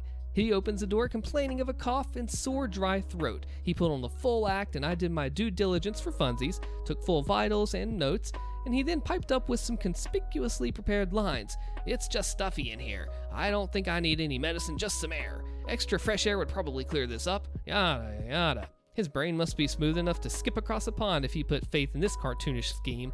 I just imagine his inner dialogue. I'll just fake sick to get the thing he just refused to give me an hour ago. No one will suspect a thing. Well, I say to him, thank you for reporting your development of symptoms. If you can have your suitcases packed in the next hour, a vehicle will be arriving to take you to this other facility. Baffled, his master plan crumbled instantly. He made a futile effort to backtrack. Was he lying? Extremely likely. Just his bad luck, I take my patients at their word. I reported it, recorded it, and sent it up the ladder to my superiors immediately. No backsies, butthole. We ship out symptomatic and positive cases, and that made him someone else's problem, already a W. The other place is also much worse. Between the huge and unexpected inflow of cases, staff shortage, staff being overwhelmed, they get maybe 1 to 2 smoke breaks a day. Food is worse, late or arrives cold, rooms are smaller, and with all the positive cases, their security is increased. Sucks, I feel for all the guys there. I'll accept him. Oh, and because he developed symptoms, his quarantine days were reset from 7 to 14. Dude talked himself into another week of legally mandated isolation. How would you handle terrible HOA neighbors? Ever since I've moved in, I've been going back and forth with my neighbor, a single mom with 2 adult grown children, where they have all tried to either park in my parking spot or block my driveway. I tried texting her to fix the issue many times.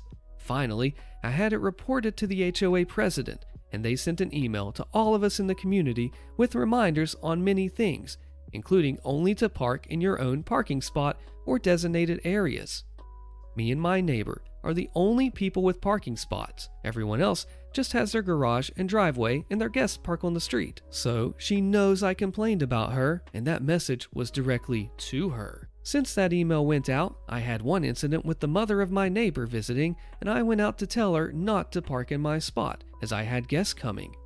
She was only parking there until her daughter pulls out of her driveway, and she'll move her car into her daughter's driveway. Other than that, they haven't blocked me since, which I'm really glad about.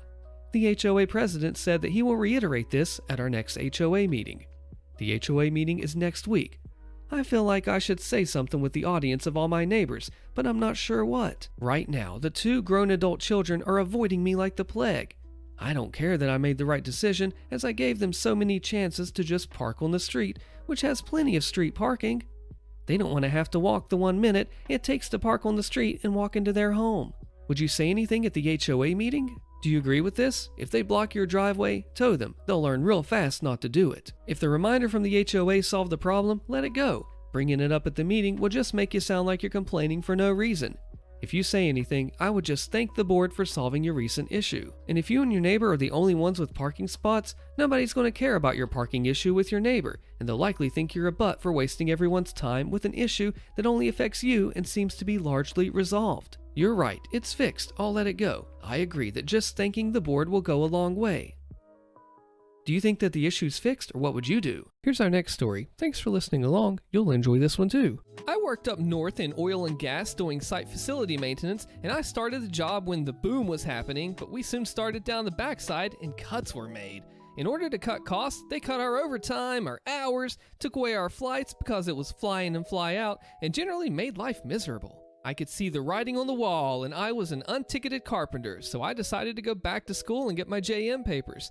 Before I went on my school break, we got a new journeyman, and he asked us how we can live on X amount of wages and pay for our flights as well.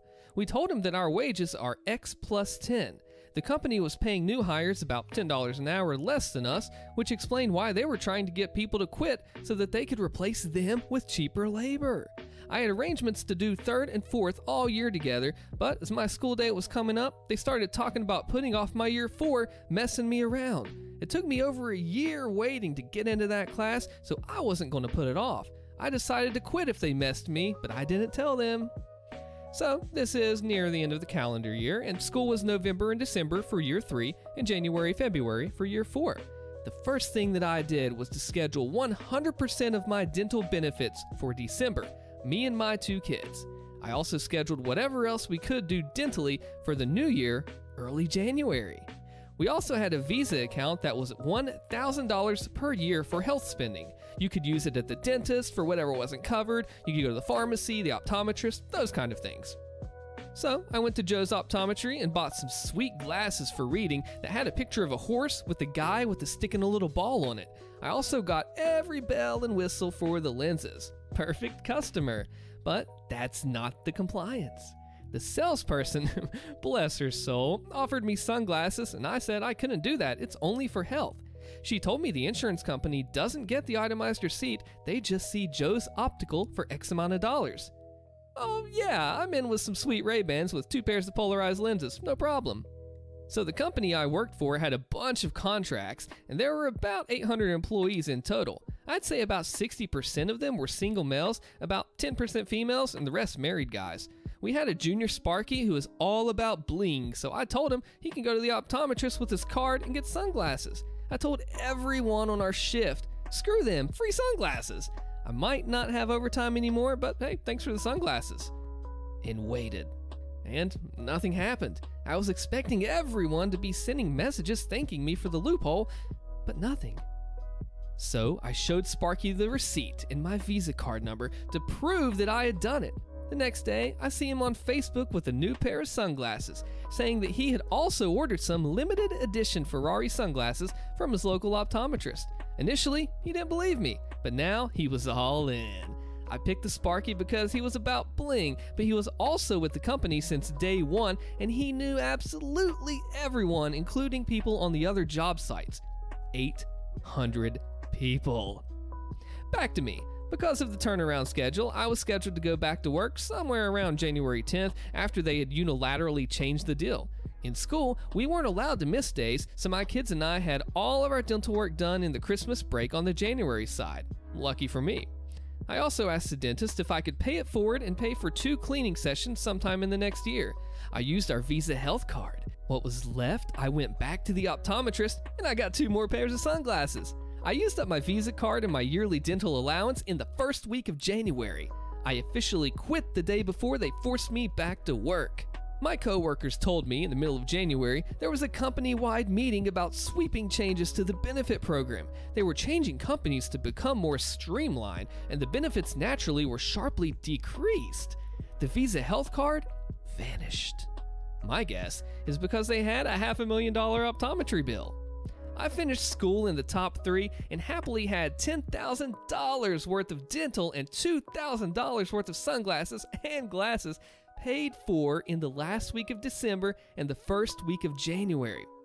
Not only do I wear my sunglasses at night, but the future's so bright, I gotta wear shades. Got my freshman dorm leader fired a year after he called the cops on me, posted by RG1. I first got to college my freshman year and met the dorm leader, RA at most schools, and like most colleges, the dorm leader was the upperclassman that lived in the dorms and monitored the freshman halls. My dorm leader's name was Julio, and at first, he seemed like a nice dude that minded his own business. He talked about how he would stay out of everyone's business if we would stay out of his. Also, he tried to be the cool dorm leader and always mentioned to me about how he drank tons of alcohol his freshman year in the dorms. He gave off the impression that he didn't really care if we ever drank in our dorm rooms, but to just keep it on the low if we did. I really didn't drink much at all, but I appreciated the fact that he seemed pretty normal and didn't try to rat on kids. During the last week of October of my freshman year of college, I had one of the hardest weeks of my academic career. I was a biochemistry major taking some pretty tough classes, and I had 3 exams that week. At the end of the week, a friend I had recently made down the hall invited me to his dorm room to watch an upcoming NBA game. As we were watching the game, he had a bottle of vodka and gave some to the guys in the dorm. Being a naive and stupid freshman kid just trying to make some friends, I took 1 shot of vodka and continued to watch the game. As we're watching the game, one of the guys in the dorm spills a bottle of soda and rushes to the bathroom to grab some paper towels. As he walks out of the dorm room, Julio walked by and noticed the bottle of vodka. He laughed and said something of the sorts of, "I remember when I was a freshman, just try and keep it down." And we thanked him and told him to have a good night. It seemed like a normal conversation and nothing out of the ordinary. 30 minutes later, we hear a knock on the door and 2 policemen showed up with breathalyzers. They told us that they'd received a complaint from Julio about underage drinking and a party being thrown in the dorm room. Remember, it was 3 guys watching a Lakers game on a Thursday night at 8 p.m. I ended up getting a minor in consumption charge for blowing a .02. Had to do 20 hours of community service, a reflection journal, and appear to the Judicial Affairs Center at my college about my supposed drinking problem. I'm not blaming the officer for giving me a ticket, but I was pretty upset that Julio, who always talked about getting messed up freshman year in the dorm, called the police right after he essentially gave us the okay for the night.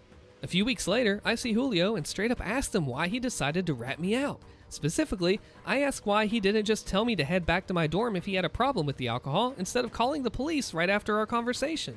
He responds word for word with, "You made a decision and had to suffer the consequences of that decision."